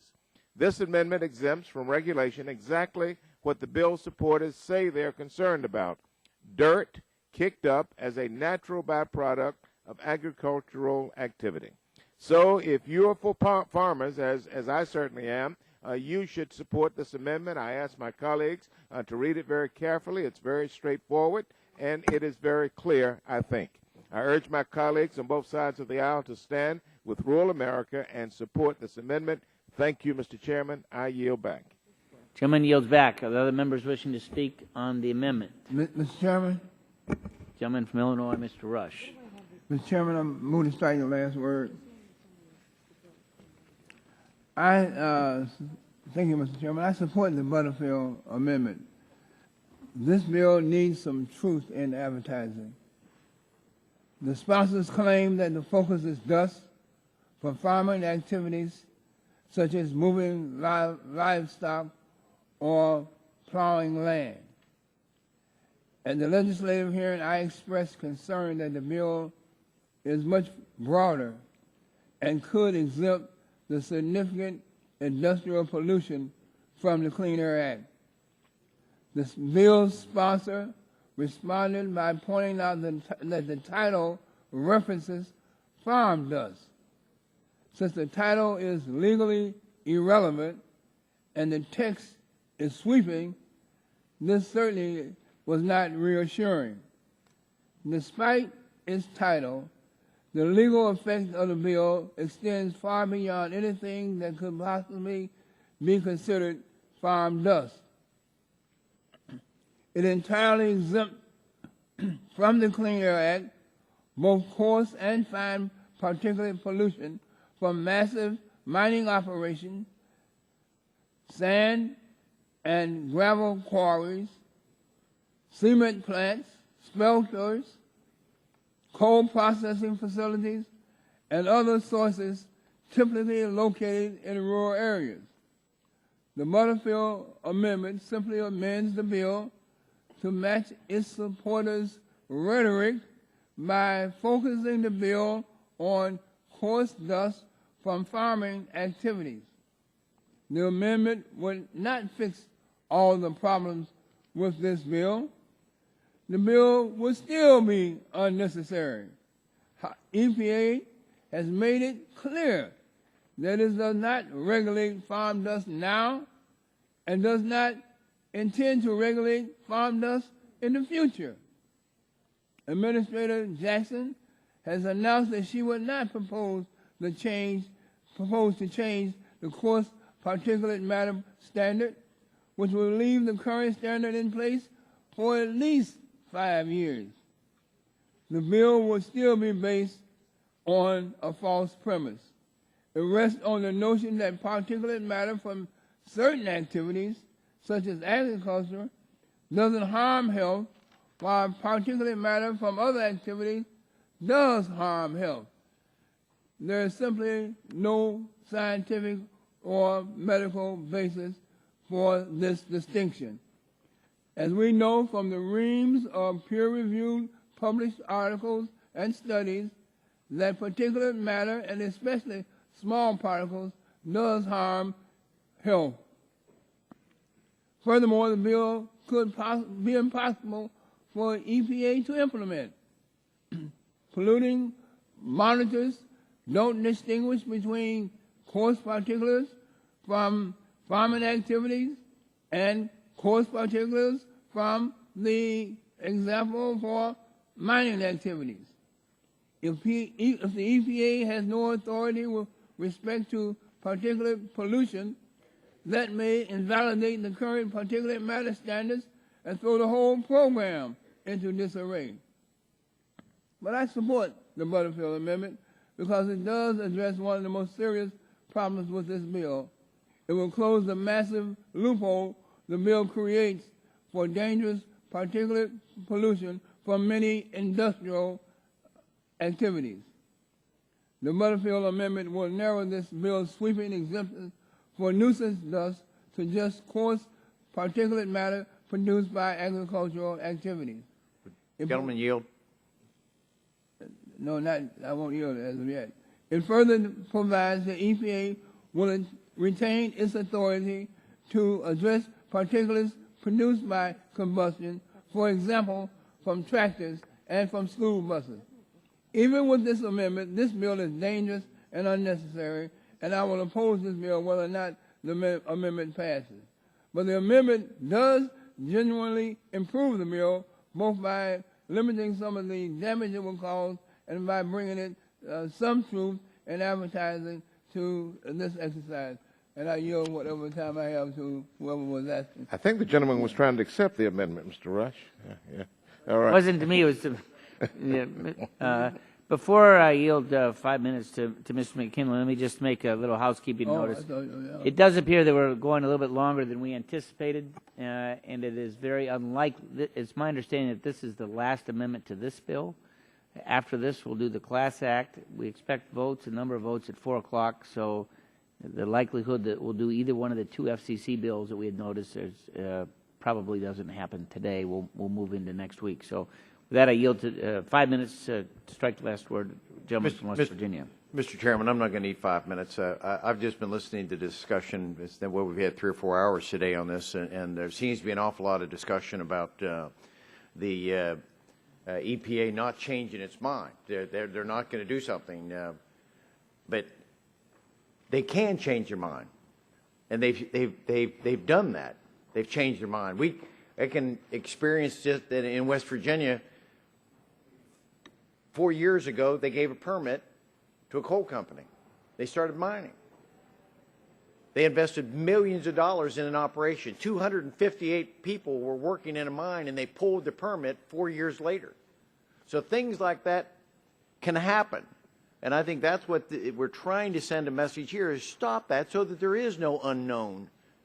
They say they're not going to do it. They're going to change it. When they change their mind, I'll bet we would find scores of times that they changed their mind. So when you say they will not change their mind, I'm quite frankly, I think that's a misrepresentation. But they're entitled to change their mind. We're just trying to make it codify. They can't. And this is done. Well, the gentleman, Mr. McKinley. Yield back my time. Mr. McKinley. Gentleman yields back. Other members wishing to speak on the amendment? Mr. Upton. Gentleman from Kentucky. I just want to make one comment. In this definition, you say that nuisance dust means coarse crustal particulate. Now, what that means is that in the soil there are bits of minerals of various kinds, but there are many parts of rural America in which in the soil there is no minerals. There's bits of leaves and plants and so forth. So there would be wide parts of America in rural areas in which the soil would not include crustal particulate matter that would no longer be protected. So for that reason... Would the gentleman yield? The balance of the sentence is, would the gentleman yield? Yes. Yes. I think if you would read the sentence in its entirety, that the final part of the sentence says, from agricultural activities. And so any particulate matter from agricultural activities would be exempted. But it says it means coarse crustal particulate matter that is produced from cultural activity. It doesn't say material that may be only leaf and plant particles in it. You can find it only the crustal particulate. Would Mr. Whitfield, would you yield for 30 seconds? Yeah. I would also I'd be happy to worry yield, about the other issue of the grain truck. I'll yield the balance of my time to the gentleman. Well, on the roads, too, because that's a major issue, is the dust that comes up on the road, and that's gravel. I'm not sure that would be crustal as well, because that would be mined gravel put on road. So the crustal part, I think we'd need to work through a little bit more here. Would the gentleman yield, Mr. Terry? Yeah. Would it make you feel better if we use the word organic material as opposed to crustal? Would that be acceptable? You're from farm country. I think you know how important this is to farmers. Yes. Yes. I actually represent more cement than dirt, but it's only a few feet outside my district, and it's our economy, and that's why I am so concerned. Yes. I haven't been able to work through the organic part. I think we're probably getting closer there. I'd have to yield back to, let's see, anyone else want? Will the gentleman yield? Gentleman from Nebraska now controls the time. Then Mr. Cassidy. Yeah, organic, again, I'm going back to college, but organic has a certain carbonaceous, implies it's carbon-based. I'm not sure that a dirt particle is carbon based. So I think you're getting there, but again, organic does, I think, have a technical meaning to a chemist. Yeah. Yield back. Gentleman yields back. Some other members wishing to speak on this amendment? Mr. Gardner from Colorado. Strike the last word, Mr. Chairman. I wanted to point out that I've heard on the discussion of this amendment, the gentleman from Illinois described this overall, the underlying legislation, as dangerous and unnecessary. I've heard a lot of people talk about how harmful this is for one purpose or another. I'm looking at a list of 190 different organizations that support the underlying legislation as it's written. In my state alone, the Colorado Association of Wheat Growers, the Colorado Cattlemen's Association, the Colorado Corn Growers Association, the Colorado Lamb Council, the Colorado Livestock Association, the Colorado Pork Producers Council, Colorado Potato Administrative Committee, the Colorado Sheep and Wool Authority, the Colorado Wool Growers Association, the Colorado Farm Bureau. These are organizations that will not support legislation that hurts their environment and their ability to operate, that hurts their ability to pass on a farm to the next generation. And so it's hard for me to believe this bill is demonized as it is when it comes to the groups that support this bill. 190 organizations from around the country, so many in the state of Colorado. This is not dangerous and unnecessary legislation. This is legislation that's necessary to the future of farmers and ranchers in my state who believe that they're working in a regulatory environment that might not allow them to continue if somebody at the EPA decides that they want to go ahead and move forward with farm dust regulation. We had the assistant administrator here, Gina McCarthy, saying that, farm dust is this new creation, but they do regulate dust from farms, a matter of semantics. That's what has my farmers worried. That's what has the ranchers in Colorado worried. This amendment, I think, Mr. Terry from Nebraska makes a great point. What about dirt roads? There are over 57,000 miles of dirt roads in Colorado. Is the EPA going to all of a sudden make them have monitors on each road because of traveling to and from a home or a farm or a ranch? 57,000 miles of dirt roads in my state alone. I would oppose this amendment, move on and pass this important legislation for the future of rural America. Gentleman yields back. Are there other members wishing to speak on the amendment? Seeing none, the vote occurs on the amendment offered by the gentleman from North Carolina. Mr. Chairman, may I ask a question of the chair? Yes. If I wanted to insert two words "or organic" into my amendment, would that be permitted under the rules? Yes. You can ask unanimous consent to do that. All right. Without binding the members to a particular vote, I would ask unanimous consent that we add the word "or organic" after the word crustal, but before the word particulate. So it would read, means coarse, crustal, or organic particulate matter. Without objection, the two words are added to line 3 of the amendment. That is correct, The Mr. vote Chairman. now occurs on the amendment as amended by the gentleman from North Carolina. Those in favor will say aye. Aye. Those opposed will say no. No. The amendment is not agreed to. Ask Are there for a roll further call. amendments? Do we want a roll call vote? Roll call is Ask for a roll requested. call vote. Clerk will call the roll. Mr. Barton, Mr. Stearns, Mr. Whitfield, Mr. Whitfield votes no. Mr. Shimkiss, Mr. Shimkiss votes no. Mr. Pitts, Mr. Pitts votes no. Mrs. Bono-Mack, Mrs. Bono-Mack votes no. Mr. Walden, Mr. Walden votes no. Mr. Terry, Mr. Terry votes no. Mr. Rogers, Mrs. Myrick, Mrs. Myrick votes no. Mr. Sullivan, Mr. Sullivan votes no. Mr. Murphy, Mr. Murphy votes no. Mr. Burgess, Mr. Burgess votes no. Mrs. Blackburn, Mr. Bilbray, Mr. Bilbray votes no.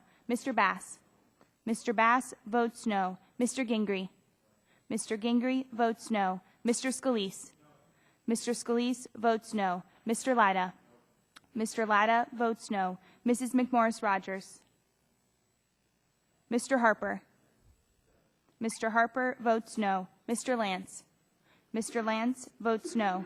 Mr. Cassidy, Mr. Cassidy votes no. Mr. Guthrie, Mr. Guthrie votes no. Mr. Olson, Mr. Olson votes no. Mr. McKinley, Mr. McKinley votes no. Mr. Gardner, Mr. Gardner votes no. Mr. Pompeo, Mr. Pompeo votes no. Mr. Kinzinger, Mr. Kinzinger votes no. Mr. Griffith, Mr. Griffith votes no. Mr. Waxman, Mr. Waxman votes aye. Mr. Dingle, Mr. Dingle votes aye. Mr. Markey, Mr. Towns, Mr. Towns votes aye. Mr. Pallone, Mr. Pallone votes aye. Mr. Rush, Mr. Rush votes aye. Ms. Eshoo, Ms. Eshoo votes aye. Mr. Engel, Mr. Green, Ms. DeGette, Ms. DeGette votes aye. Mrs. Capps, Mrs. Capps votes aye. Mr. Doyle, Ms. Schakowsky, Ms. Schakowsky votes aye. Mr. Gonzalez, Mr. Inslee, Mr. Inslee votes aye. Ms. Baldwin, Mr. Ross, Mr. Ross votes no. Mr. Matheson, Mr. Matheson votes no. Mr. Butterfield, Mr. Butterfield votes aye. Mr. Barrow, Mr. Barrow votes no. Ms. Matsui, Ms. Matsui votes aye. Mrs. Christensen, Mrs. Christensen votes aye. Ms. Castor, Ms. Castor votes aye. Chairman Upton, Chairman Upton votes no. Mr. Stearns. Mr. Stearns votes no. Mr. Engel. Mr. Engel votes aye. Mr. Barton. Mr. Barton votes no. Mr. Markey. Mr. Markey votes aye. Are there other members wishing to cast a vote? Seeing none, clerk will report the tally.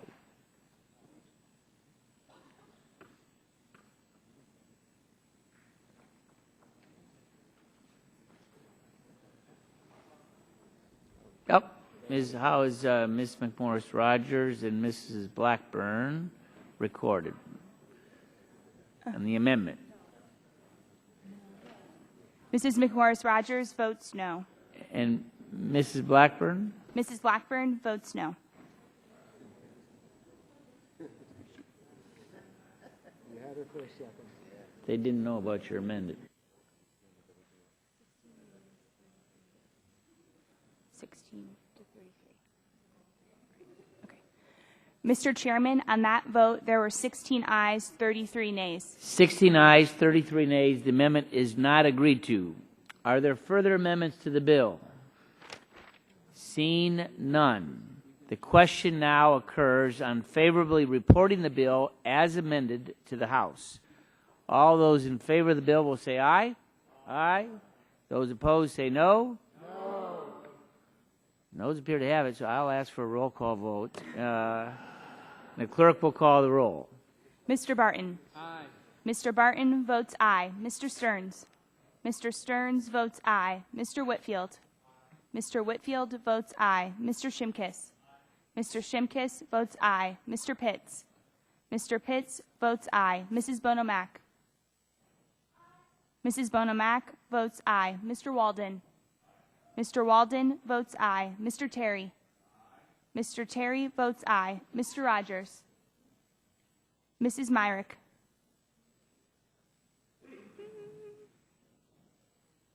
Okay. Mr. Sullivan. Mr. Sullivan votes aye. Mr. Murphy. Mr. Murphy votes aye. Mr. Burgess.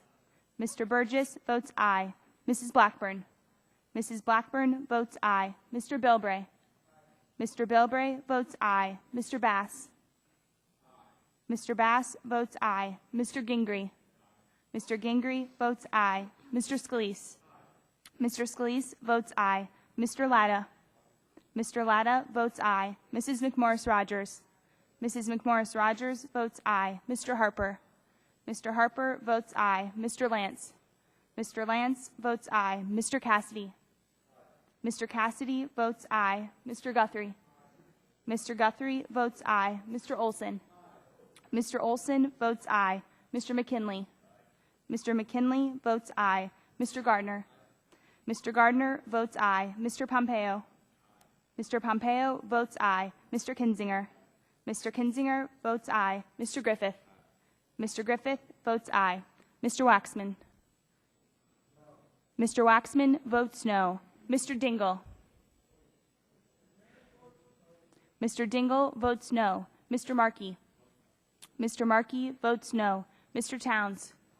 Mr. Towns votes no. Mr. Pallone.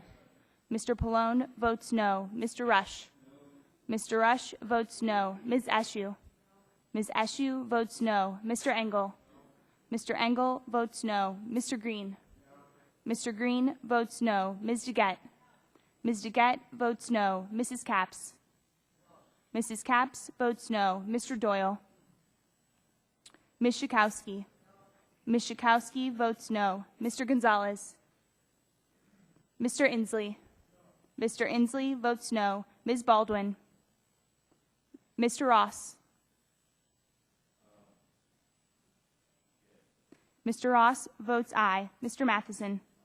Mr. Matheson votes aye. Mr. Butterfield. Mr. Butterfield votes no. Mr. Barrow. Mr. Barrow votes aye. Ms. Matsui. Ms. Matsui votes no. Mrs. Christensen. Ms. Castor.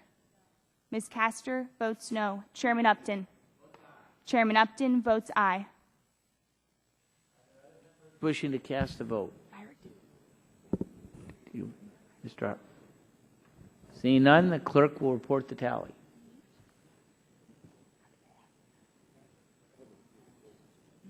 How is Mrs. Myrick? Mrs. Myrick is not recorded. I vote aye. Mrs. Myrick votes aye. Yeah, I don't know. Other members seeking to cast a vote? Seeing, Saved you there. oh man, it was the two Waxman amendments that were adopted. That's put no. Clerk will report the tally.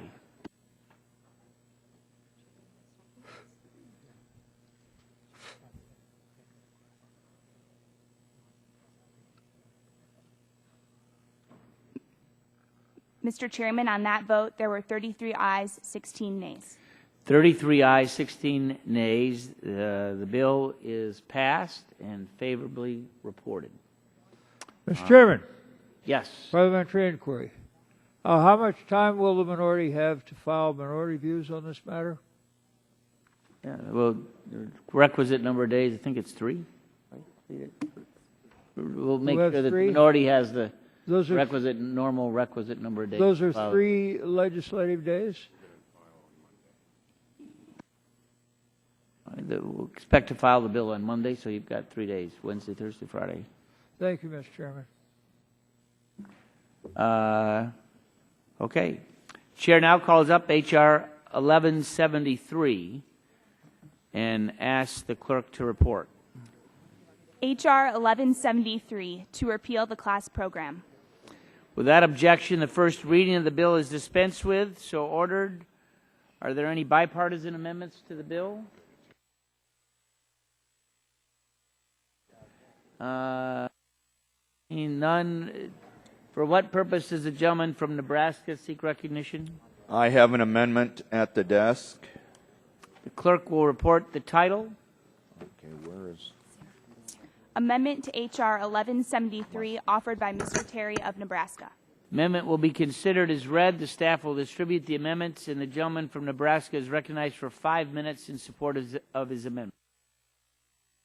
Thank you, Mr. Chairman. This amendment would authorize funding for the National Clearinghouse for Long-Term Care Information, but prohibit any of the funds in that fund from being used to promote the class program, which the President has withdrawn and said it's not workable. The amendment would also alter the program's funding from appropriation to an authorization, as it is important we ensure spending on any program is done responsibly. Gentlemen, will suspend just for a second so we can hear.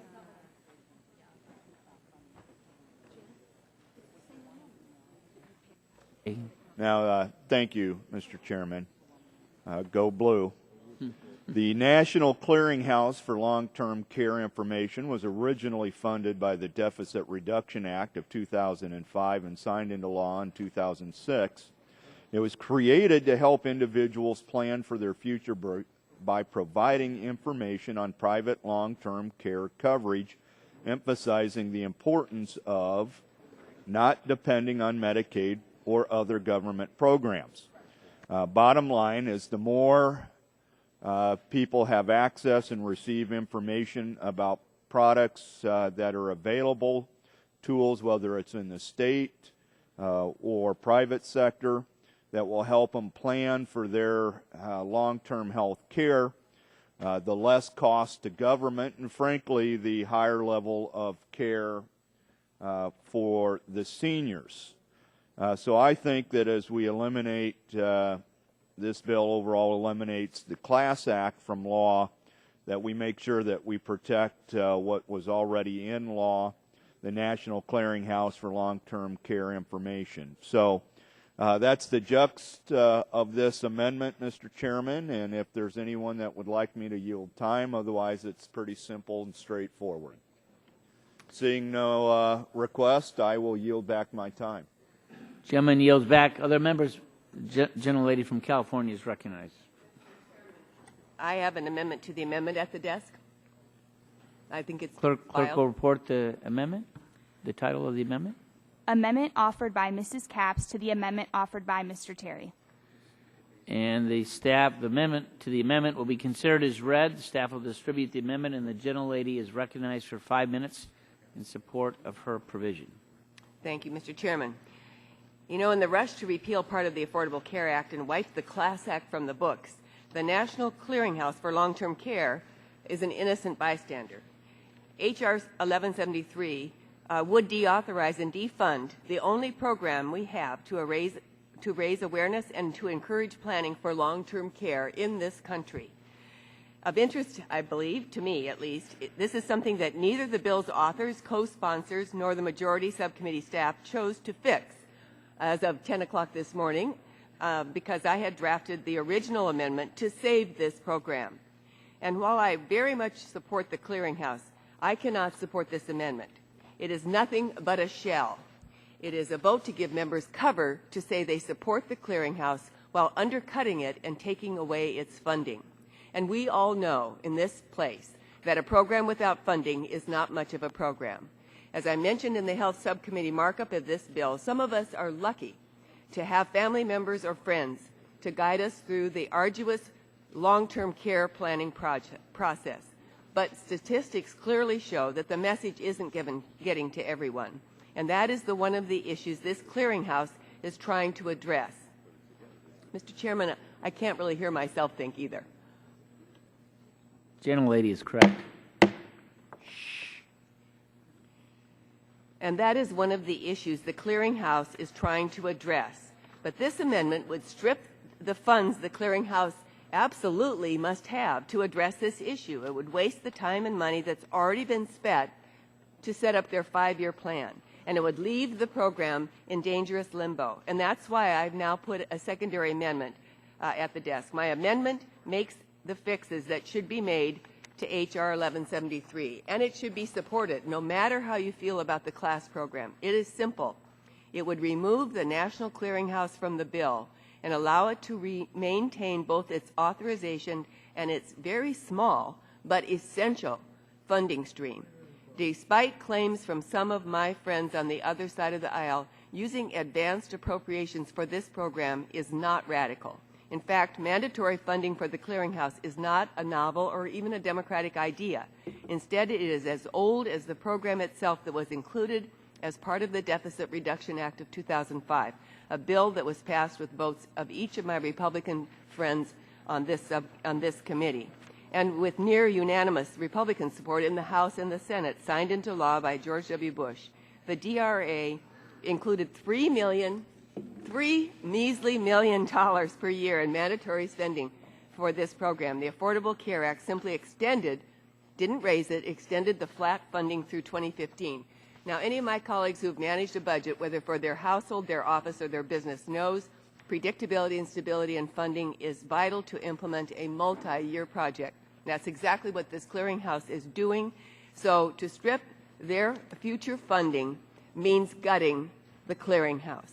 Funding that was good enough for the program in 2005, but is some reason or another no longer valid in 2011, when our baby boomers are hitting retirement and when more and more families are relying on Medicaid for their long-term care needs. This is what we want to do now, is gut this program. It doesn't make any sense to do that. So let's be clear. If you support the clearinghouse, you should support this secondary amendment, which is the only way it becomes legitimate. It's the only option to guarantee that this vital source of public information will be available to everyone who needs it. At that point, I'm happy to yield to my colleagues, or else I will yield back my time. Thank you. You want other members wishing to speak on the amendment? The gentleman from New Jersey is recognized for 5. Thank you, Mr. Chairman. I want to support the CAPS amendment and again point out the deficiency of the underlying amendment that was proposed by my Republican colleague. You know, I am very much opposed to repeal. We had a hearing on this in our health subcommittee, and I think anybody who was there that day knows how opposed I am to repeal. But during all the debate that day or at the hearing, many of my Republican colleagues kept saying that they still want to have some kind of long-term care program in place. I'm not sure how significant it is that they're saying they want it, because they're repealing or suggesting that we repeal the Class Act today without putting anything in its place. And I think if you just repeal it outright and don't put something in its place, then I don't really believe that you're serious about trying to find an alternative. But the clearinghouse, which was also debated at that hearing, was a very significant part of this bill. And the fact that it has mandatory funding and a stream of funding to allow both the department as well as the states that it works with to at least make people aware of options for long-term care that are out there is very significant. And I think that if you really are serious at all about trying to find alternatives, then you wouldn't want to eliminate the mandatory funding for the clearinghouse, because if you do that and it's simply authorized on an annual basis, the likelihood is there'll never be any money, there'll never be any clearinghouse, and people won't even be aware of the limited long-term care options that are out there. I would also point out that when you tell people about long-term care options, as limited as they are, if they do in fact take responsibility and buy long-term care insurance or do other things, anything of that nature saves the federal government money. I know that, you know, our budget people don't score any of this stuff, unfortunately, but I think that anytime you make people aware of long-term care options that they might purchase privately, the impact on the federal government is that we save money, because those people don't end up using community-based services under Medicaid that are essentially funded by the federal as well as the state government. So I think it would be really wrong for the Republicans to basically put this amendment through that eliminates the mandatory funding. If they're at all serious at all about trying to give people long-term care options or looking for ways for the federal government to save money, they should keep this program in place. And the Republican amendment doesn't do that because essentially it leaves it to the appropriators, and that's not going to happen in this environment. So I would urge support for the CAPS amendment to the amendment if you want to show any kind of real support for long-term care options. Thank you, Mr. Chairman. I yield back. Chairman yields back. Let me yield myself 5 minutes, and I don't intend to use all that time. I just want to remind, we all know that this nation is broke. We're borrowing 44 cents on every dollar that we spend. And I support the Terry amendment. I do not support the amendment offered by Mrs. Capps because this ought to be a discretionary program and not an entitlement. And you're right, we move it from forward funding to an annual discretionary debate, and that debate ought to occur every year as part of the normal process rather than making it an entitlement. And we've got to take steps, however large or small, to try and get our budget balanced. So I would urge my colleagues to vote no on the CAPS amendment to the Terry amendment. And let me just yield to Dr. Gingrey, and I'll be glad to yield to time as well. Well, I appreciate the chairman yielding to me. That this is Obamacare actually skewed the original intent of the clearinghouse. Obamacare's inclusion of class information in the clearinghouse has changed its scope. In fact, just yesterday, and this is in the notes on the Terry amendment, just yesterday, the clearinghouse website read as follows. The class program is a national voluntary insurance program being developed that will give most working adults a new option to pay for services and supports to help them remain independent. The point is that a good public resource should have no information about a failed big government program like CLASS, especially one that the administration has already announced isn't workable. Now, I would like to ask a question of the author, Mr. Terry, of his amendment, and refer back through the chairman the remaining time.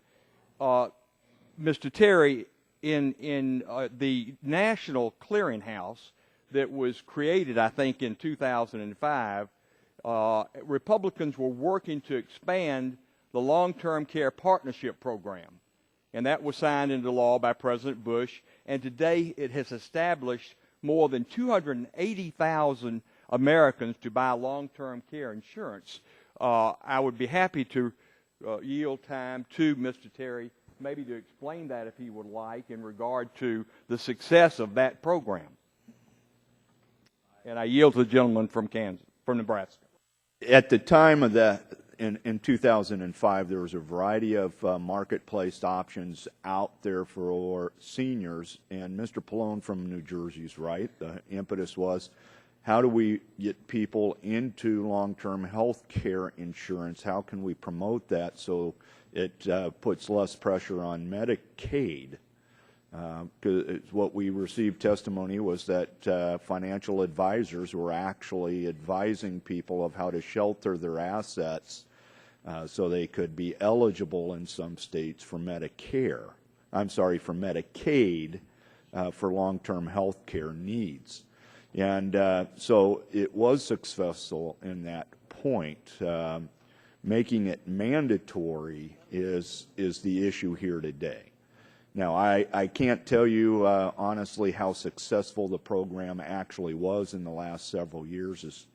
Well, if the gentleman will yield to me, the number that I have is some 280,000 Americans, and here again, I mean, that's the direction in which we want to go, to be able to explain to people that to incentivize them indeed to sign up for long-term care, and in this particular program, it would allow them to protect some of their assets. Let's say, as an example, if they had in the aggregate $150,000 benefit, and they went beyond that on this long-term care insurance program, then they could protect $150,000 of their assets, like their home, and still be eligible for Medicaid if they happen to go beyond that level of coverage. Will the gentleman yield on that? And I will yield to the gentleman. You know, it's so interesting. When we worked on this in the Deficit Reduction Act in 2005 in this committee, this was actually a bill introduced by Mr. Pomeroy and I to expand the long-term care partnerships. Long-term care partnerships at that time were restricted to 4 states. Now there's 40. I mean, this has been an enormous success, and I believe that the clearinghouse has been part of that success, and I think this is the proper approach to keep the clearinghouse in place and allow our seniors to have access to this information. And I'll yield back to the gentleman from Georgia. Now, yield back the remaining time to the chairman. Chairman. I will yield back my time. The gentleman from California is recognized for 5 minutes. Mr. Chairman, I think this last exchange illustrated why we should continue funding the National Clearinghouse on Long-Term Care.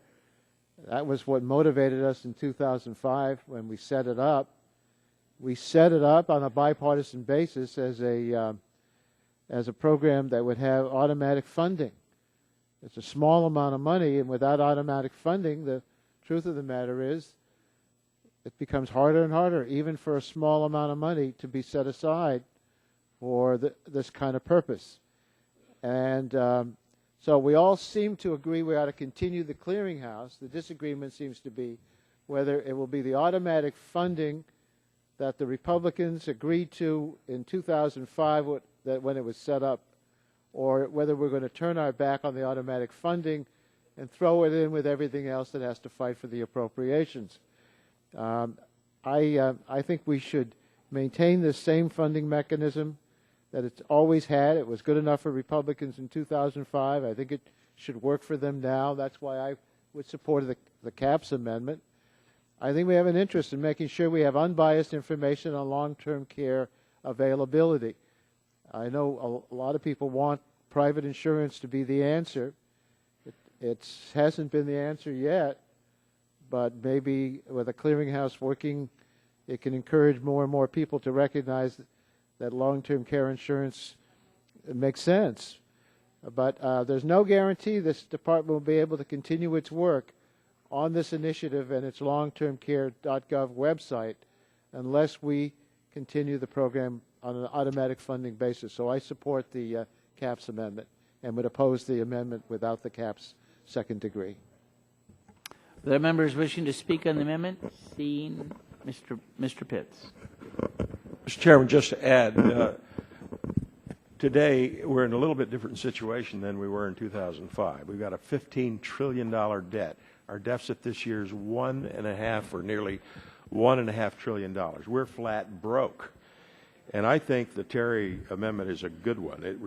I think it ensures a responsible path forward for the clearinghouse. I think we should adopt his amendment, not return to the mandatory entitlement spending, but discretionary, and ensure in a tough fiscal situation that programs are funded responsibly and deliberately. I think the Terry amendment took this approach. We should adopt that and defeat the CAPS amendment. Mr. Chairman, could you yield some of your time?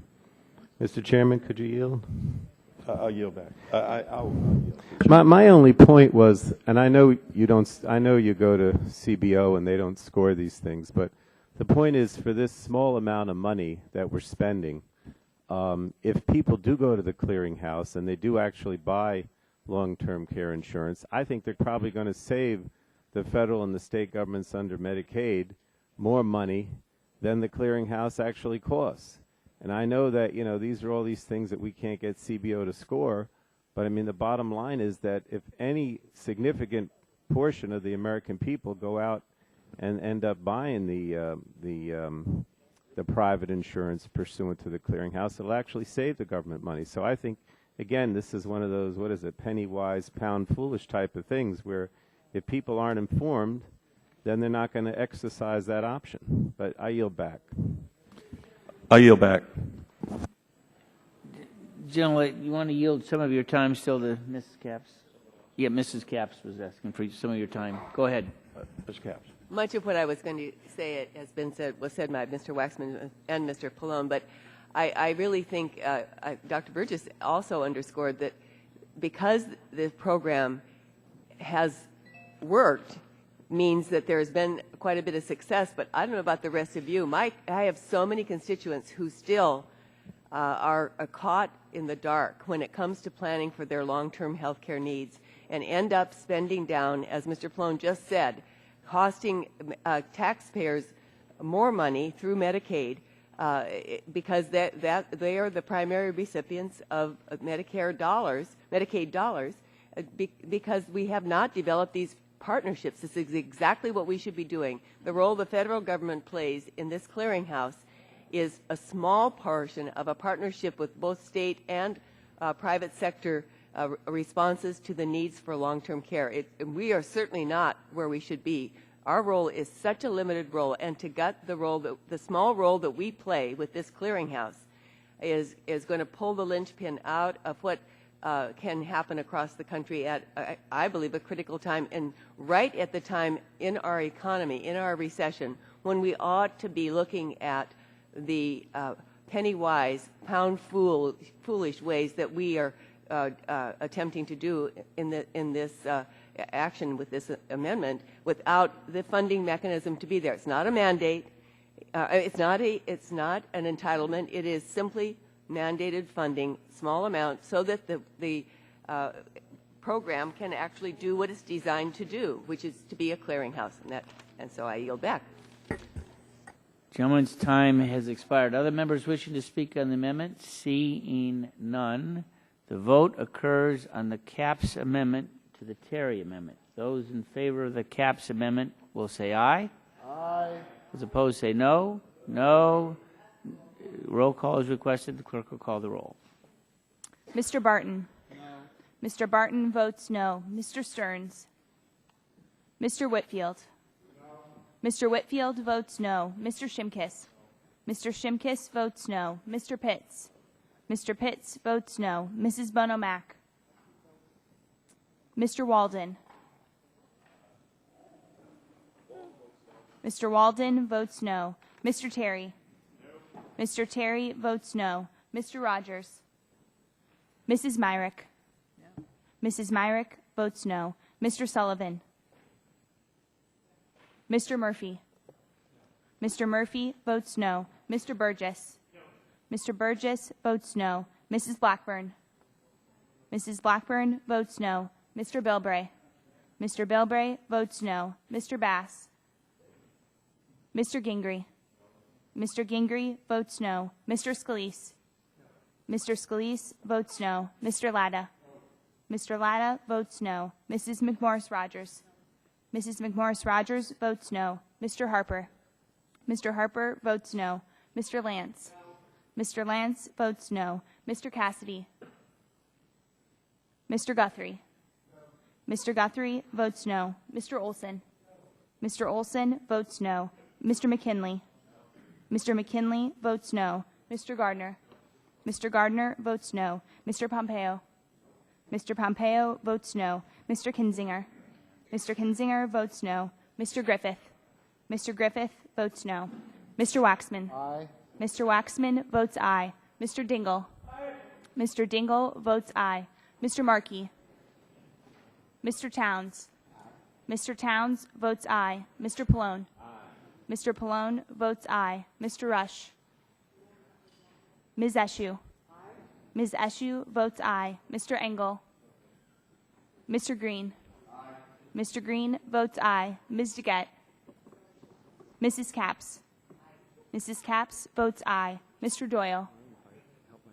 Ms. Schukowski. No, go ahead.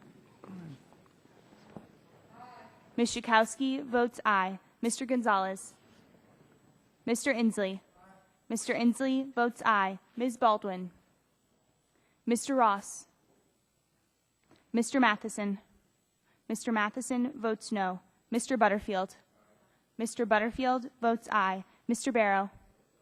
Mr. Barrow votes aye. Ms. Matsui. Ms. Matsui votes aye. Mrs. Christensen. Mrs. Christensen votes aye. Ms. Castor. Ms. Castor votes aye. Chairman Upton. Votes no. Chairman Upton votes no. Members to vote, Mr. Stearns. Mr. Stearns votes no. Ms. Bonomack? Mrs. Monovac votes no. Mr. Bass? No. Mr. Bass votes no. Mr. Ross? Mr. Engel? 1 second. Oh, wait. Mr. Ross, could you repeat, please? Mr. Ross votes no. Mr. Engel? Mr. Engel votes aye. Mr. Cassidy? Votes aye? Votes aye. Mr. Cassidy votes aye. Other members wishing to vote? Seeing none, the clerk will report the tally.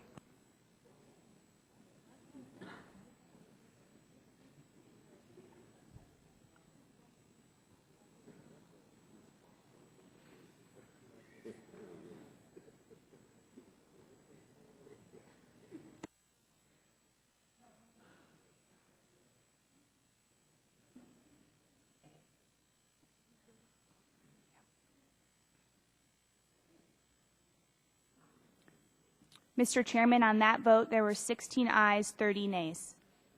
16 ayes, 30 nays. The amendment is not agreed to. The vote now occurs on the Terry amendment.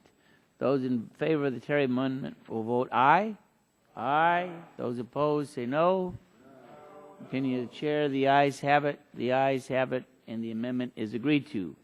Are there further amendments to the bill? Mr. Pallone. Mr. Chairman, I have Amendment 01 at the desk. Clerk will report the title of the amendment. I reserve a point of order. And the gentlelady reserves a point of order on the amendment, but the clerk will report that. Amendment to H.R. 1173 offered by Mr. Pallone of New Jersey. And the amendment will be considered as read. Again, a point of order has been raised, and the gentleman is recognized for 5 minutes as the staff distributes the amendment. Thank you, Mr. Chairman. My amendment is very simple. It would prohibit repeal of the class program until a number of actions are taken as required under current law. As many of you know, the law stipulates that the Secretary of HHS appoint members to the Class Independence Advisory Council to help advise her on matters of general policy in the administration of the class program, and that has yet to be done. Therefore, my amendment requires the following occur before any repeal bill goes into effect. First, members of the Class Independence Advisory Council are appointed by the President as required by Section 3207B1 of the Public Health Service Act. Second, the Council conducts at least one meeting. And third, the Council submits to the Secretary of HHS and the Congress a report that contains recommendations that outline how the class program can be implemented in a fiscally sound manner. Fourth, after submission of such report to the Congress, legislation is enacted addressing the recommendations. And finally, number 5, a program is implemented to help working American families and the disabled community purchase community living assistance services. And Mr. Chairman, I oppose H.R. 1173 because we can't sacrifice the important step forward we've taken in changing the way we provide long-term care services to the elderly and disabled in this country. CLASS helps people plan for their eventual long-term care needs and saves the taxpayers money by easing the burden on Medicaid. And it begins to address the work we all need to be doing in making sure that as people grow older or need assistance, they have access to the long-term care services they need.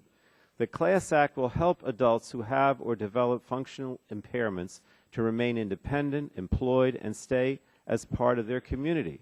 This program would greatly help remove the barriers to independence and choice, for example, housing modifications, assistive technologies, personal assistance services, and transportation that can be overwhelmingly costly right now.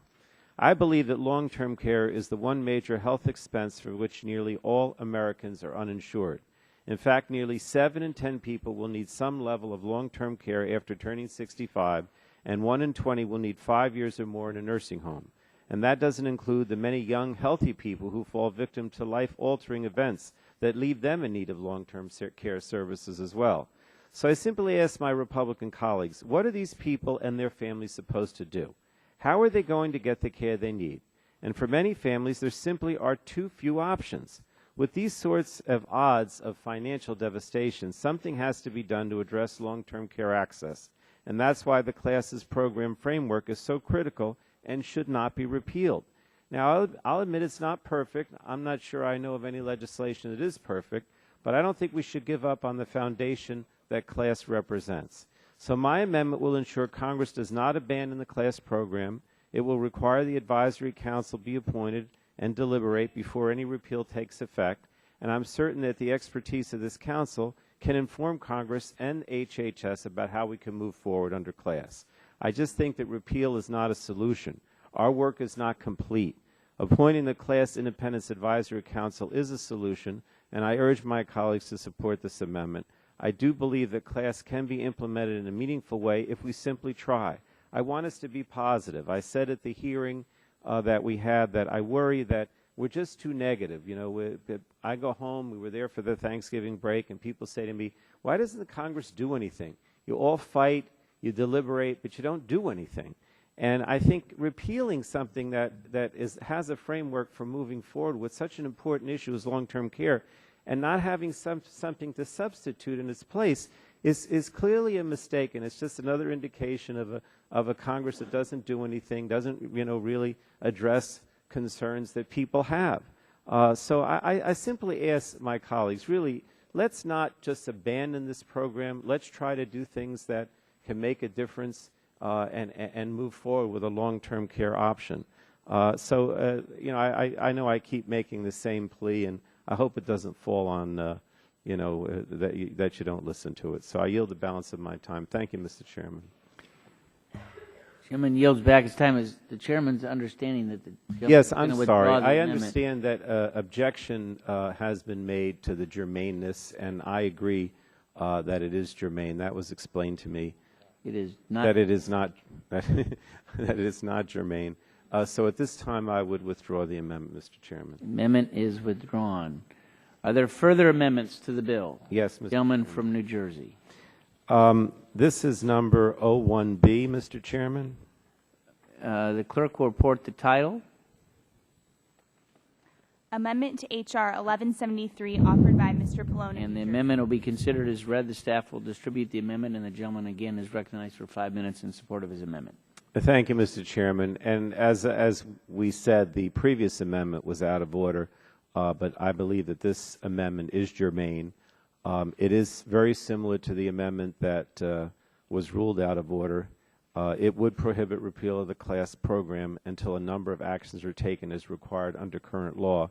However, in this version, unlike the previous one that I proposed, it would be only 3 necessary actions regarding the Class Independence Advisory Council, and those would include appointment of the members of the Class Independence Advisory Council, second, that the Council has conducted at least 1 meeting, and third, that the Council submits to the Secretary of HHS and the Congress a report that contains recommendations that outline how the class program can be implemented in a fiscally sound manner.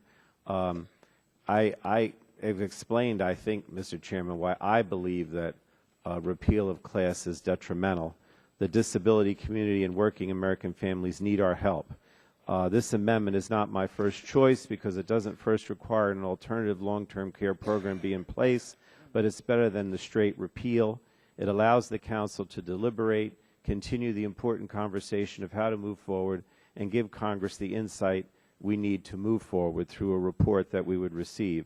And again, I don't think we should give up on the foundation that class represents. I plead with my Republican colleagues to work with me and not against me in helping to address their concerns with the current statute. Let's just see what the Advisory Council suggests, and then we can decide whether or not we want to implement their changes. I think class can be implemented in a meaningful way if everyone simply tried. And again, I think we have to be positive. Let's fix problems, not make them worse. Let's return Congress to a meaningful body that it really is meant to be. So I urge my colleagues to support this second amendment, and I yield back, Mr. Chairman. Gentleman yields back. The chair would recognize Dr. Gingrey for 5 minutes. Mr. Chairman, thank you, and I rise in opposition to the Pallone amendment. Let's go back to the hearing that we had in October of this year with Secretary Greenlee, who was administering this program under the Administration on Aging. And I asked her at that time, Secretary Greenlee, you stated in testimony before this committee on March the 17th, 2011, that you should not repeal class until we made every effort to reform the program. Just this month, HHS concluded in a report that the administration has, quote, not identified a way to make class work at this time. In light of this announcement, will HHS now support repeal of the class program? And this is what Secretary Greenlee said. Congressman Gingrey, we feel that repealing class would serve no useful purpose at this point. She went on and repeated, we feel that repealing the law would serve no useful purpose at this point. We have stated publicly we do not intend to implement and have no plans to move forward on implementation. And then I said to her, let me then suggest a useful purpose to you that you may want to take under consideration, because Section 3203 of the Patient Protection and Affordable Care Act indeed requires the Secretary to designate a benefit plan as a class independence benefit plan no later than October the 1st, 2012. Absent repeal, if the Secretary cannot find a way to make class work by October the 1st, 2012, I'm concerned that some private citizen or interest group could sue the Secretary for not following the statute. Has the Secretary of Health and Human Services created any contingency plans in case she cannot make class solvent? And basically, Secretary Greenlee said, no, we're not concerned about that. Well, we submitted this same question, Mr. Chairman, to CRS and got a report back dated November the 15th, 2011. I would ask unanimous consent to submit that for the record, which basically says very clearly, and I'll just read a couple of excerpts from that report, but particularly in regard to this independent advisory council. And this comes straight from CRS. Despite the Secretary's October 2011 letter to Congress that the agency does not see a viable path forward for class implementation at this time, HHS could continue with the creation of the Advisory Council as it is required by law to do so. That's exactly what Mr. Pallone wants us to do. However, the duties of the Advisory Council are generally limited to advising on the administration of the class program that will be established, the formulation of regulations to implement the class insurance plan, and evaluating and recommended one of the 3 alternative benefit plans to be developed by the Secretary. The Advisory Council does not appear to be authorized to advise the Secretary in any other functions, such as the creation of the benefit plan. And that's exactly what Mr. Pallone's amendment would do with this Advisory Council. Under the language of the law, they're not even permitted to do that. So I'll be glad to yield to any of my colleagues on this side, Mr. Gingrey, would you yield at to the me? appropriate time back to Mr. Pallone. But clearly, leaving this language in there is just one more opportunity, as I said in previous testimony, to re-resurrect Freddy Krueger, to bring this a Dracula of a bill back to life.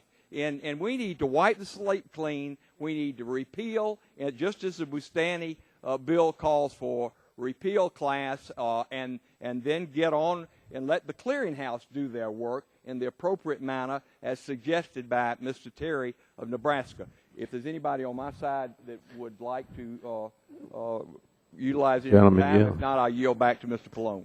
Thank you.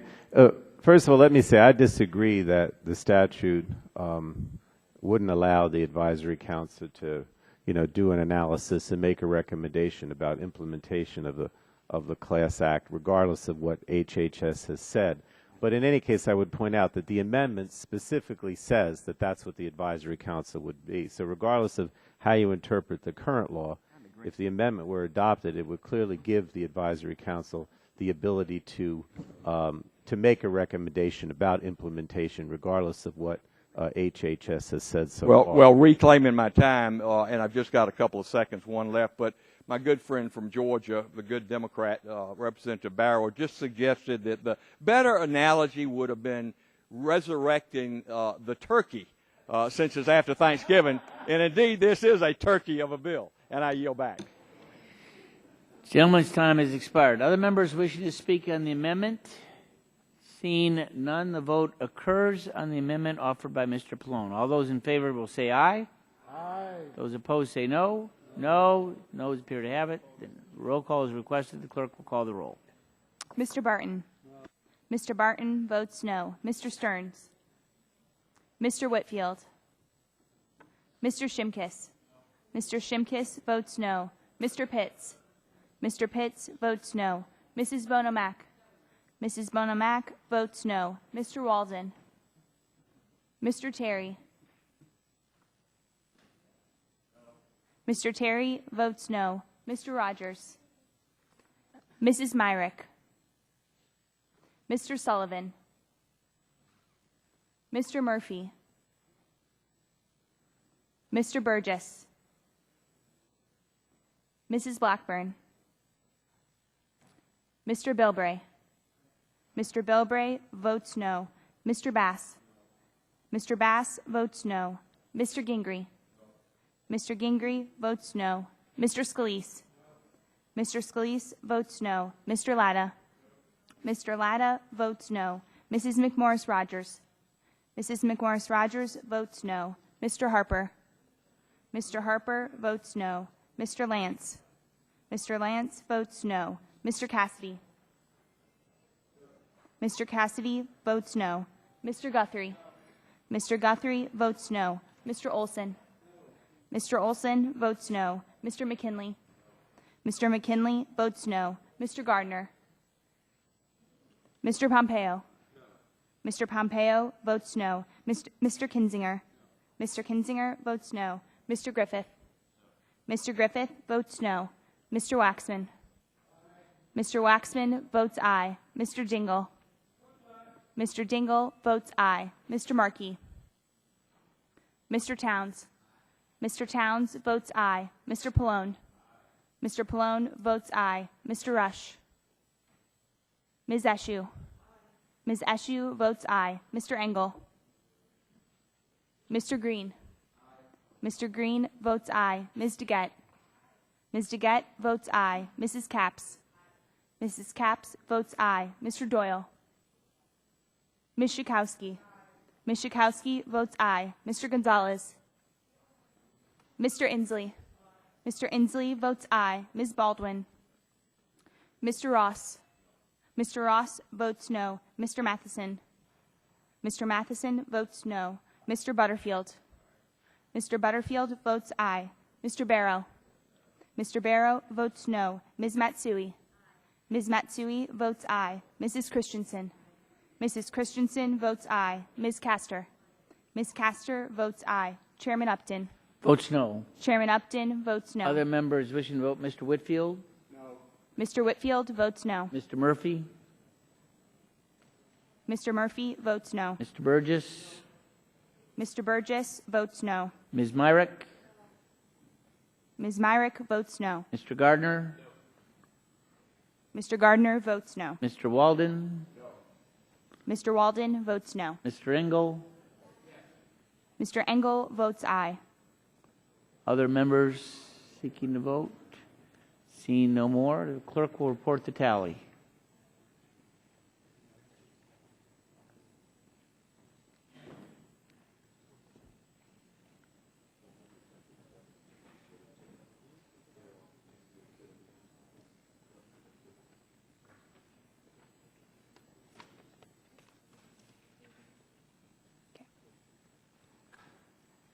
Mr. Chairman, on that vote, there were 15 ayes, 30 nays. 15 ayes, 30 nays. The amendment is not agreed to. Are there further amendments to the bill? Seeing none. No. Do you have a gentleman from New York, Mr. Towns? Mr. Chairman, I have an amendment at the desk. Mr. Towns, do you know the number? Amendment number 1. Amendment number 1. Clerk will report the title.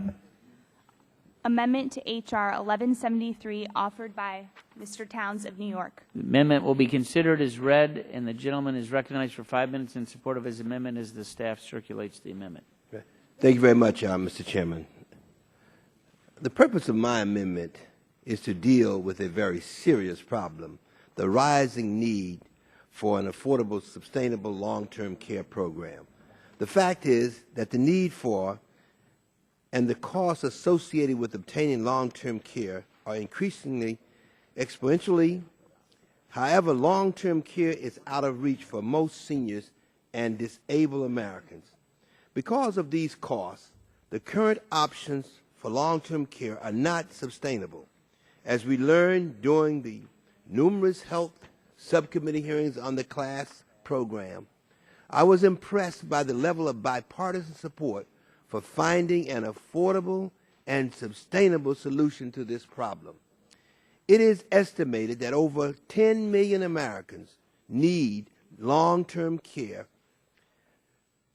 The demand for these services is expected to grow on account of the aging of the baby boom generation and the escalating number of people living with chronic conditions.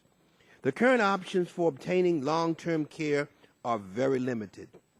Currently, most individuals rely on help from family and friends, but a significant growing number of people are turning to paid care to help with long-term services needs. Most private health insurance does not cover long-term care, and those that do are expensive and out of reach for many low and middle-income Americans. Over time, Medicaid has evolved to become our nation's primary payer for the long-term services and support, financing 43% of all spending on long-term care services.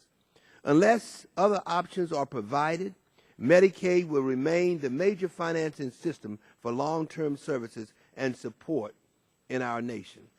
The status quo is simply unsustainable. That is why we cannot merely repeal CLASS and leave no other options for those who need affordable long-term care. To that end, my amendment would not allow the repeal of CLASS without ensuring that there is a sustainable and affordable long-term care in its place. Let us try to be compassionate. As the population and costs associated with long-term care increase, maintaining the status quo is unsustainable. Therefore, it is imperative to have other options in place. As an Assistant Secretary of Aging, Kathy Greenlee, noted, the repeal of CLASS serves no helpful purpose. And I repeat, she said it serves no helpful purpose. HHS indicated its intent to work with Congress to explore ways to address the nation's pressing long-term care needs. My amendment said, let's work together to be certain that we have an affordable, sustainable, long-term care program is in place before we repeal the CLASS program. Mr. Chairman, I urge my colleagues to support this amendment, and on that note, I will yield back. Chair. I'd be delighted to yield to, just before I yield back, Mr. Chairman, let me yield to the gentleman from New Jersey, the members of the Health Committee. Let me support. Gentleman yields to Mr. Pallone. All right, Mr. Pallone's recognized. Thank you, Mr. Chairman. I just want to support Mr. Towns' amendment. You know, it concerns me a great deal that my colleagues on the other side keep saying they want to address long-term care, but yet they repeal CLASS or suggest the repeal of CLASS without putting anything in its place. I think that's wrong. I think Mr. Towns' amendment makes clear that it shouldn't be repealed unless there is a program in its place. And I don't quite understand the fear on the other side. I heard Mr. Gingrey talk about a lawsuit. I'm not looking for lawsuits, but I mean the bottom line is why is there a fear that somehow, you know, we might resurrect this and actually move forward with a long-term care solution? If you really believe that we should have one, and you're not suggesting that we just abandon the issue altogether, then there doesn't seem to be any harm whatsoever in leaving CLASS in place. Either have this advisory council or someone else, you know, come up with a proposal that would allow us to move forward with the framework. I don't understand how you suggest on the one hand that you really care about the issue, but then on the other hand say, well, let's just repeal it without an alternative. So I think that Mr. Towns' amendment is really the right way to go. Gentleman's time is 2 seconds. Who seeks recognition? Mr. Chairman. I was going to recognize Dr. Burgess, but Mr. Shimkus seeks recognition, so we'll recognize Mr. Shimkus for 5 minutes. Thank you. And I wasn't going to take the whole time. I was going to yield to Dr. Gingrey. First of all, let me just, my colleagues, Mr. Pallone and Mr. Towns. Great respect. You know, sometimes we get carried away in the battle. No one questions the intent, and as you're right, there is a huge need to address long-term care. That part of the debate on the amendments earlier on these state partnership programs and that exchange, there has been some progress, but not nearly enough made. I do think we need to be involved in this issue. The whole reason we're here is because HHS did a pretty thorough analysis of the class program. They in their report, they looked at a basic plan, a modified class plan option, an enhanced class plan with phased enrollment, family of options, temporary exclusion, a pre-exchange plan, a temporary exclusion plan, limited initial benefits, prepaid benefit. We talked about this in the hearing. Some with premiums as low as $114 to $3,000 a month, cherry picking, all the like, and all their analysis came up that they couldn't guarantee solvency over 75 years. So why I'm supportive of what we're doing is let's get this cleared off the deck, and then I would hope that the health subcommittee would start, based upon your encouragement, to have hearings on long-term care and look at ways to really address this, and I think we can move forward. But our issue is, I don't agree with HHS very much. They've been helpful in some issues, but they've done a pretty thorough analysis of the program, and they said it just could not be done. So with that, I'd like to yield my time to Dr. Gingrey. Yeah, I appreciate the gentleman for yielding. I mean, you know, the point is, as he suggested, and I agree with that we have great respect for Mr. Pallone and Mr. Towns, and what they're saying is essentially very similar to the attitude on this side. We don't want Medicaid to be the payer of last resort for long-term care. That's not what Medicaid was designed for.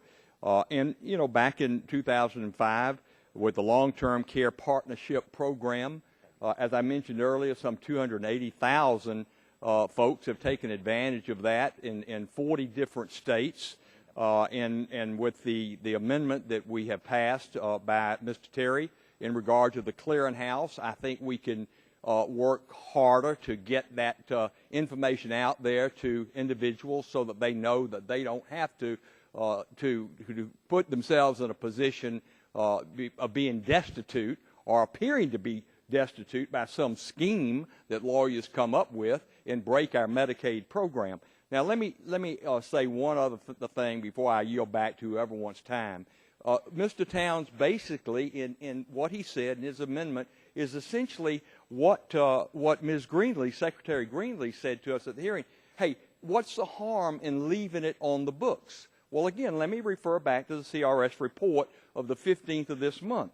And this is a direct quote, page 5 and 6, a failure by the Secretary to designate a class benefit plan by October the 1st, 2012, less than a year away, presumably predicated upon a determination by her that it is not possible to develop 3 actuarially sound benefit plans that meet all the requirements of the Act, would appear to be a final agency action from which legal consequences will flow. Some individual undoubtedly, or a group of individuals, will file suit against the federal government. This will stay in courts for 10 years, and all the while the private marketplace is going to just sit there in limbo. That's why we need to defeat the Towns Amendment and wipe this slate clean. I'll yield to Dr. Burgess if he would like time.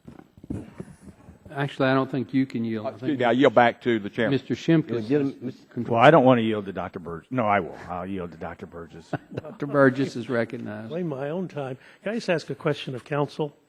Currently, as it's drawn, how many people are covered under the Class Act? 0, sir. And how many people are covered under partnership programs today? Just over 286,000. And how many states participated in partnership programs when we worked on the Deficit Reduction Act? The long-term care partnership program contractor site shows 44 states with active policies. But prior to our refurbishing that? 4. So we've had a massive expansion of this program under legislation worked on by this committee. You know, I'm kind of reminded of the old Mark Twain observation about Wagner's music. It's better than it sounds. That's kind of where we are with the Class Act. But in reality, there are things on the ground that are working. Class Act is not designed to work, was never designed to work.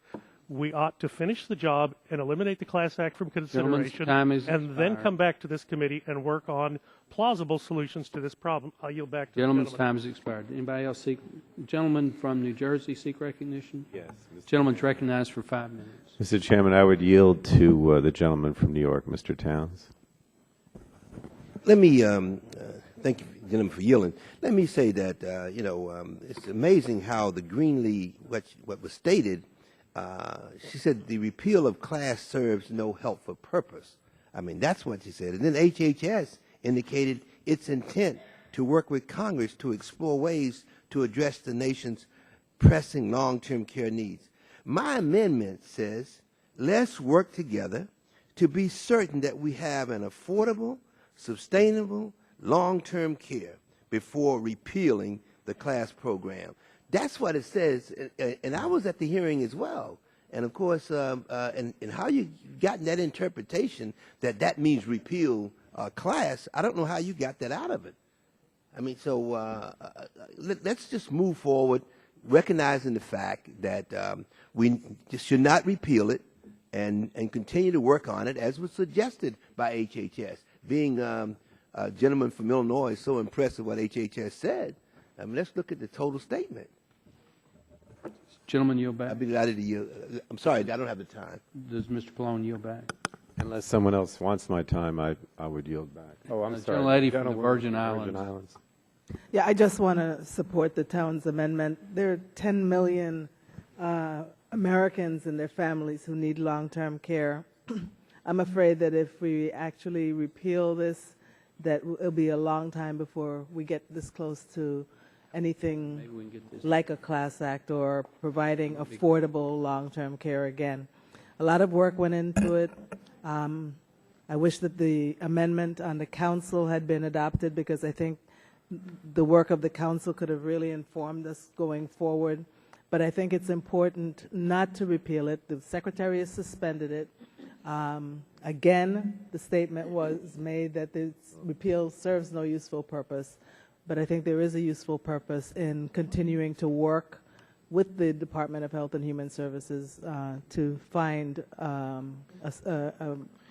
long-term program that is affordable to meet the needs of those 10 million seniors and children and adults with disabilities. I'll yield back. Gentleman controls the time, Mr. Pallone. Yeah, unless someone else wants my time, I would yield back. Gentleman yields back. Is there any other discussion on the Towns amendment? Seeing no hands raised, the vote now occurs on the Towns amendment. All those in favor say aye. Aye. All those opposed say no. Mr. Chairman, roll call vote. Well, I have to call it first. Yeah, go ahead. The noes do appear to have it. Gentleman request a roll call vote? Yes, I figured that. All right. The clerk will call the roll. Those in favor vote aye. Those opposed vote no on the Towns amendment. Mr. Barton. No. Mr. Barton votes no. Mr. Stearns. Mr. Whitfield. Mr. Whitfield votes no. Mr. Shimkus. Mr. Shimkus votes no. Mr. Pitts. Mrs. Bonomack. Mrs. Bonomack votes no. Mr. Walden. Mr. Terry. Mr. Rogers. Mrs. Myrick. Mr. Sullivan. Mr. Murphy. Mr. Murphy votes no. Mr. Burgess. Mr. Burgess votes no. Mrs. Blackburn. Mr. Bilbray. Mr. Bilbray votes no. Mr. Bass. Mr. Bass votes no. Mr. Gingrey. Mr. Gingrey votes no. Mr. Scalise. Mr. Scalise votes no. Mr. Latta. Mr. Latta votes no. Mrs. McMorris-Rogers. Mrs. McMorris-Rogers votes no. Mr. Harper. Mr. Harper votes no. Mr. Lance. Mr. Lance votes no. Mr. Cassidy. Mr. Cassidy votes no. Mr. Guthrie. Mr. Guthrie votes no. Mr. Olson. Mr. Olson votes no. Mr. McKinley. Mr. McKinley votes no. Mr. Gardner. Mr. Gardner votes no. Mr. Pompeo. Mr. Pompeo votes no. Mr. Kinzinger. Mr. Kinzinger votes no. Mr. Griffith. Mr. Griffith votes no. Mr. Waxman. Mr. Dingle. Mr. Dingle votes aye. Mr. Markey. Mr. Towns. Mr. Towns votes aye. Mr. Pallone. Mr. Pallone votes aye. Mr. Rush.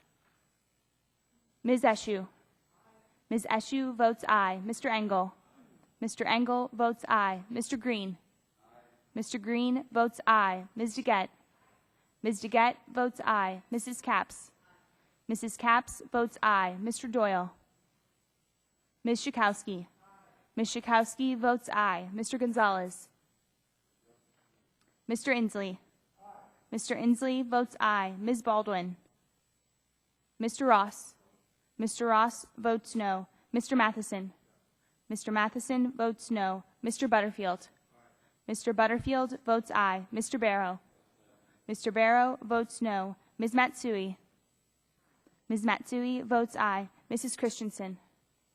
Mrs. Christensen votes aye. Ms. Castor. Ms. Castor votes aye. Chairman Upton.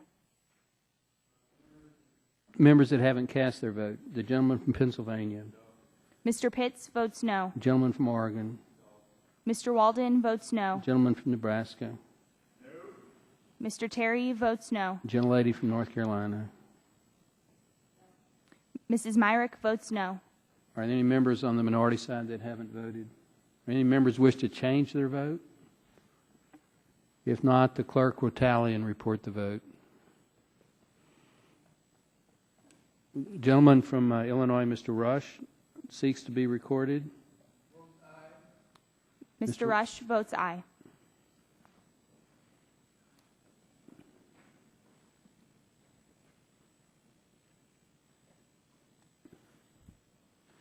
Be here on time next time, Mr. Rush.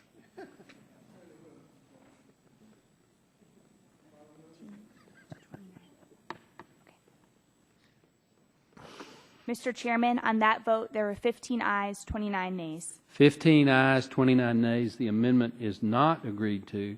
Chairman Upton has informed me that he would like to finish this bill before we go to vote at 4, if at all possible. And if that does occur, we will not have to come back because we do not plan to take up the FCC bill. Are there other amendments to the bill? The gentleman from New York, Mr. Engel. Thank you, Mr. Chairman. In light of what you just said, I'll try to speak fast. Okay, does the gentleman have an amendment at Yes, the I do. The clerk will report the amendment. Amendment to H.R. 1173 offered by Mr. Engel. Ask unanimous consent the amendment be considered as read, and the gentleman from New York is recognized for 5 minutes in support of his amendment. Thank you, Mr. Chairman. Let me first say that I really think it's unfortunate that we're here today pursuing and really wasting our efforts on legislation that we know has no chance of becoming law, when we should be putting our heads together and spending our time getting Americans back to work and strengthening the economy. I offer my amendment to H.R. 1173, which is, of course, the repeal of the Class Act, and I'm really aghast that we would repeal the Class Act. I said so in my opening statement yesterday. Repealing it and replacing it with nothing else is not my way of being responsible. So what my amendment would do, it would prevent this repeal from taking effect until the Secretary of Health and Human Services certifies to Congress that 50% of individuals in the United States who are 18 years of age or older have private long-term care insurance. Now, I cannot see why any of my colleagues, particularly my Republican friends, would not support this amendment, considering the faith that they place in private insurance to bring down costs that we know our nation's seniors are suffering under. And more so, they must recognize that it's irresponsible to repeal the framework of a program that helps our nation's seniors without any plan or substitute. We've heard that silence before when my Republican colleagues were last in the majority. Now, I don't agree with the underlying bill, and I urge my colleagues to vote against it, and I'll vote against it. But my Republican colleagues must know that they are not being responsible with the well-being of those who cannot afford long-term care coverage. We've been down this road before. We've all heard the promises from the majority that they promised to repeal and replace agenda for the Affordable Care Act. All we get are various repeals, but we don't really get any replacements. Have we seen any replacements? No, we haven't. Have we had a single committee hearing outlining the majority's vision for providing access to affordable quality care? Certainly not. Does the majority have an agenda for managing spiraling costs that are dragging our nation deeper and deeper into debt? I don't see it. It's the same song and dance, day after day, week after week, repeal, but no replace. So, Mr. Chairman, my amendment is an opportunity. I think it's a solution. While I strongly disagree with the continuous repeal and ignore strategy that this committee seems to be taking in the 112th Congress, we have a chance to come to the table and offer real solutions. This amendment is a step in the right direction of recognizing that this country has a serious issue with affordable long-term care insurance and makes a bold statement that we're determined to do something about it rather than stick our head in the sand and pretend that all these problems will magically go away if we just repeal, repeal, and repeal. So I urge my colleagues to pass this amendment, and I yield back my time. Gentleman yields back. Who seeks recognition? The gentleman from Georgia, Dr. Gingrich. Mr. Chairman, thank you, and I rise to respectfully oppose the Engel amendment. The gentleman is recognized for 5 minutes and hopefully won't take it all. And I won't, Mr. Chairman. I would just say in this amendment, don't repeal class until 50% of individuals 18 and older have signed up for long-term care insurance. Again, with all due respect, Mr. Engel might as well have put in there a mandatory requirement that people 18 and older sign up for long-term care insurance. I don't think we'll ever get to the 50% mark, even in a free market. But clearly, as long as the class law stays on the books and indeed can be resurrected, as we've said many times, it's just going to disincentivize and discourage the free market from continuing. There are some 8 million Americans today who have long-term care insurance, and we talked about the program that was created in 2005 to incentivize folks in some 285,000, the council told us just a few minutes ago, have signed up for it, whereby they would be able to set aside a certain amount of their assets, and that encourages them to go into the free market and purchase long-term care insurance.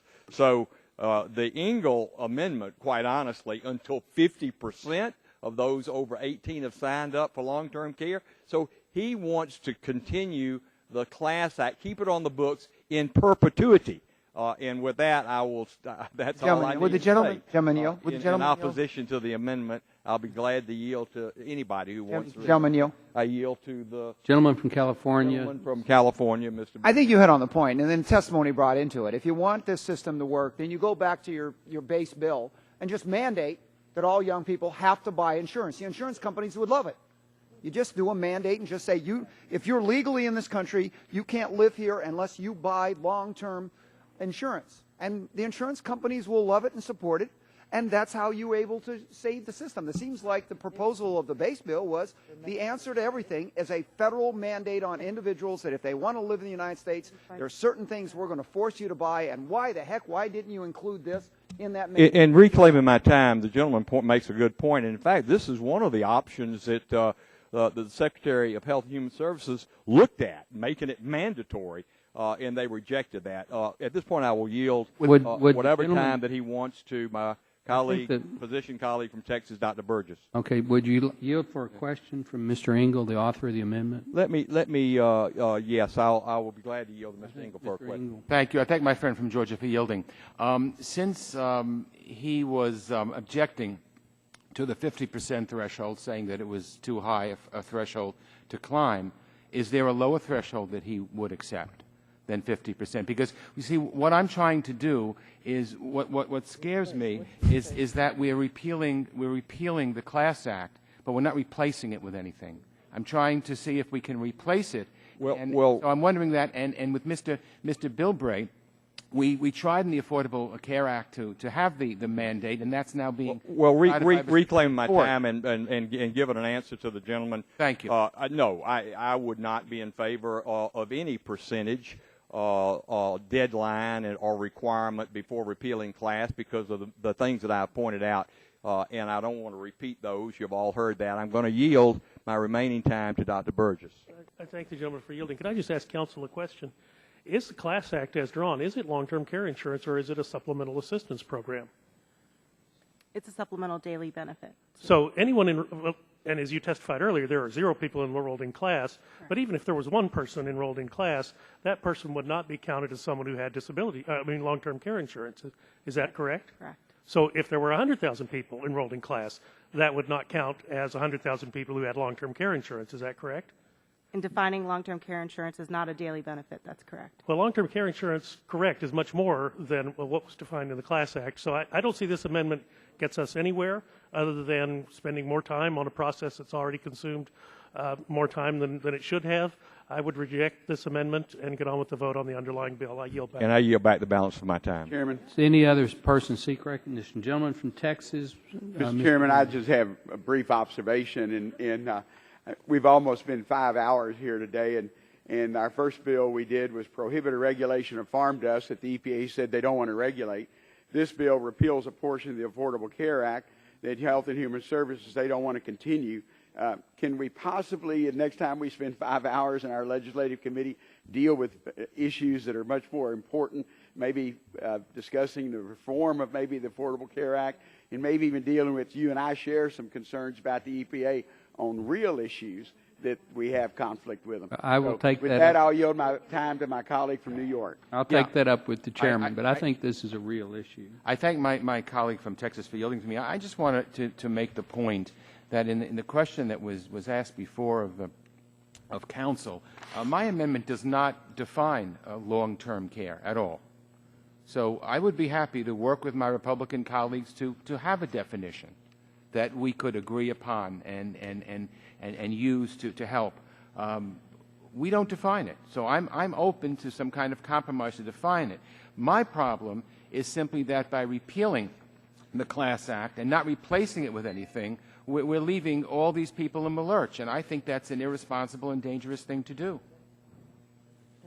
Does the gentleman yield back? I yield back. Okay. Is there any other person seeking recognition? Seeing none, the vote now occurs on the Engel Amendment, and I'm going to turn it over to the chairman to have that vote. All those in favor say aye. All those opposed say no. Noes appear to have it. The noes have it. Roll call is requested. Okay. Okay, clerk, call the roll. Quickly. Mr. Barton. No. Mr. Barton votes no. They Mr. were well Stearns. behaved, Mr. Chairman, until you got back Mr. in the Stearns room. votes no. Mr. Whitfield. Mr. Whitfield votes no. Mr. Shimkiss. Mr. Shimkiss votes no. Mr. Pitts. Mr. Pitts votes no. Mrs. Bonomack. Mrs. Bonomack votes no. Mr. Walden. Mr. Walden votes no. Mr. Terry. Mr. Terry votes no. Mr. Rogers. Mrs. Myrick. Mr. Sullivan. Mr. Murphy. Mr. Murphy votes no. Mr. Burgess. Mr. Burgess votes no. Mrs. Blackburn. Mrs. Blackburn votes no. Mr. Bilbray. Mr. Bilbray votes no. Mr. Bass. Mr. Bass votes no. Mr. Gingrey. Mr. Gingrey votes no. Mr. Scalise. Mr. Scalise votes no. Mr. Latta. Mr. Latta votes no. Mrs. McMorris-Rogers. Mrs. McMorris-Rogers votes no. Mr. Harper. Mr. Harper votes no. Mr. Lance. Mr. Lance votes no. Mr. Cassidy. Mr. Cassidy votes no. Mr. Guthrie. Mr. Guthrie votes no. Mr. Olson. Mr. Olson votes no. Mr. McKinley. Mr. McKinley votes no. Mr. Gardner. Mr. Gardner votes no. Mr. Pompeo.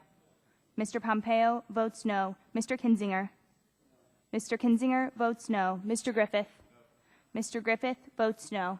Mr. Waxman. Mr. Dingle. Mr. Dingle votes aye. Mr. Markey. Mr. Towns. Mr. Towns votes aye. Mr. Pallone. Mr. Pallone votes aye. Mr. Rush. Mr. Rush votes aye. Ms. Eshue. Ms. Eshue votes aye. Mr. Engel. Mr. Engel votes aye. Mr. Green. Mr. Green votes aye. Ms. DeGette. Ms. DeGette votes aye. Mrs. Capps.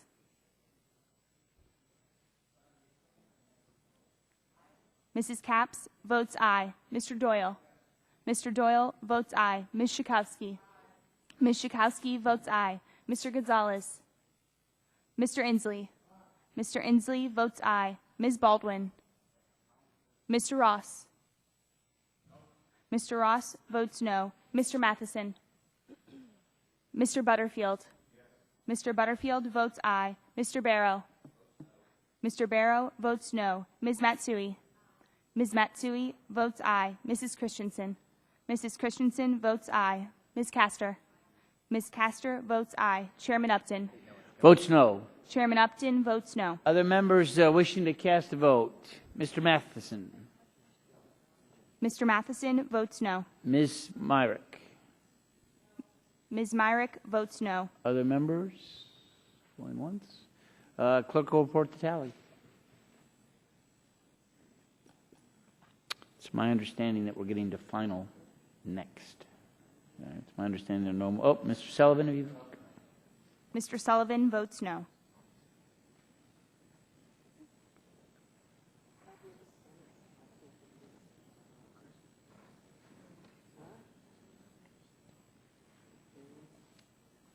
Mr. Chairman, on that vote, there were 16 ayes, 33 nays. 16 ayes, 33 nays. The amendment is not accepted.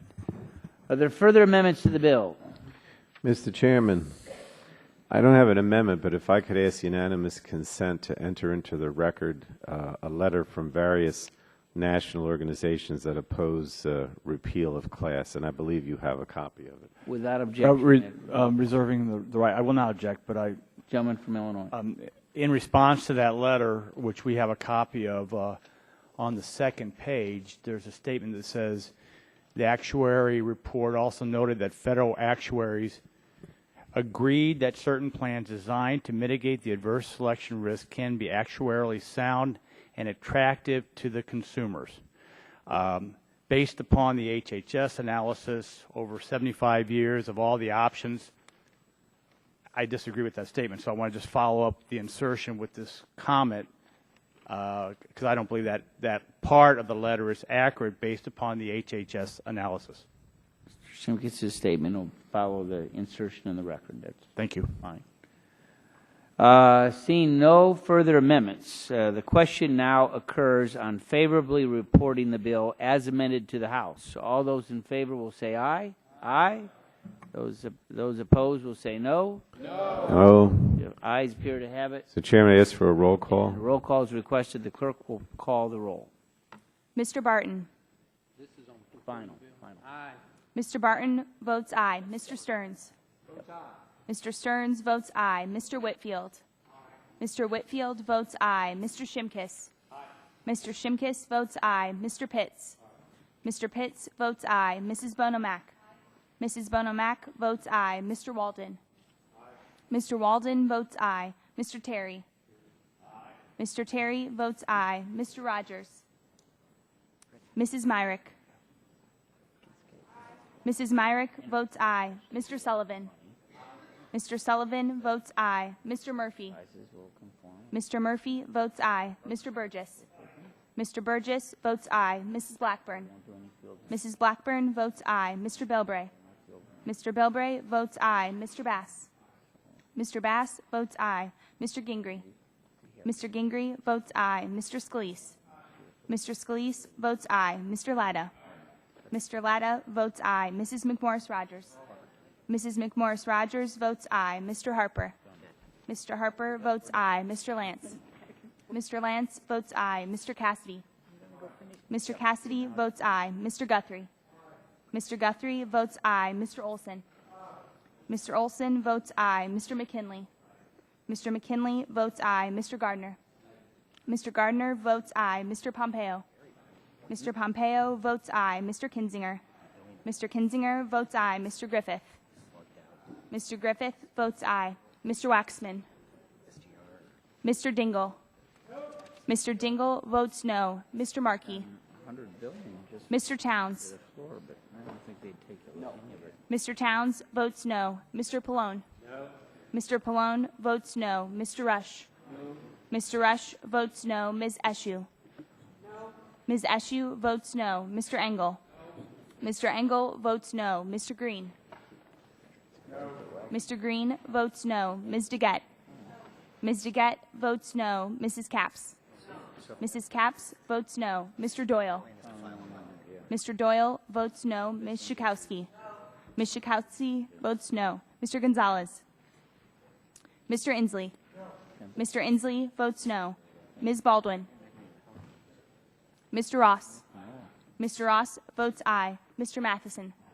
Mr. Matheson votes aye. Mr. Butterfield. Mr. Butterfield.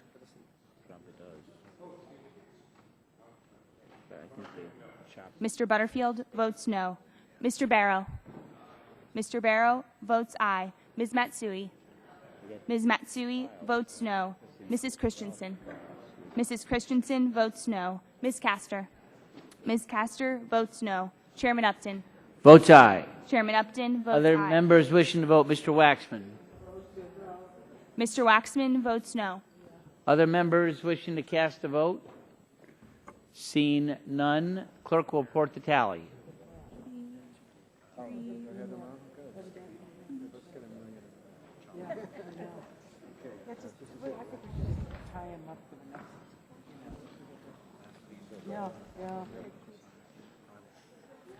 Mr. Chairman, on that vote, there were 33 ayes, 17 nays. 33 ayes, 17 nays. The bill is favorably reported. Mr. Chairman, can I request the requisite number of days to file additional dissenting minority views? Yes, the gentleman will make sure that you've got the appropriate number of days. And I want to say, without objection, the staff is authorized to make technical and conforming changes to the bills, plural, approved by the committee today. So ordered. Chair thanks all members and staff, and the committee now stands adjourned.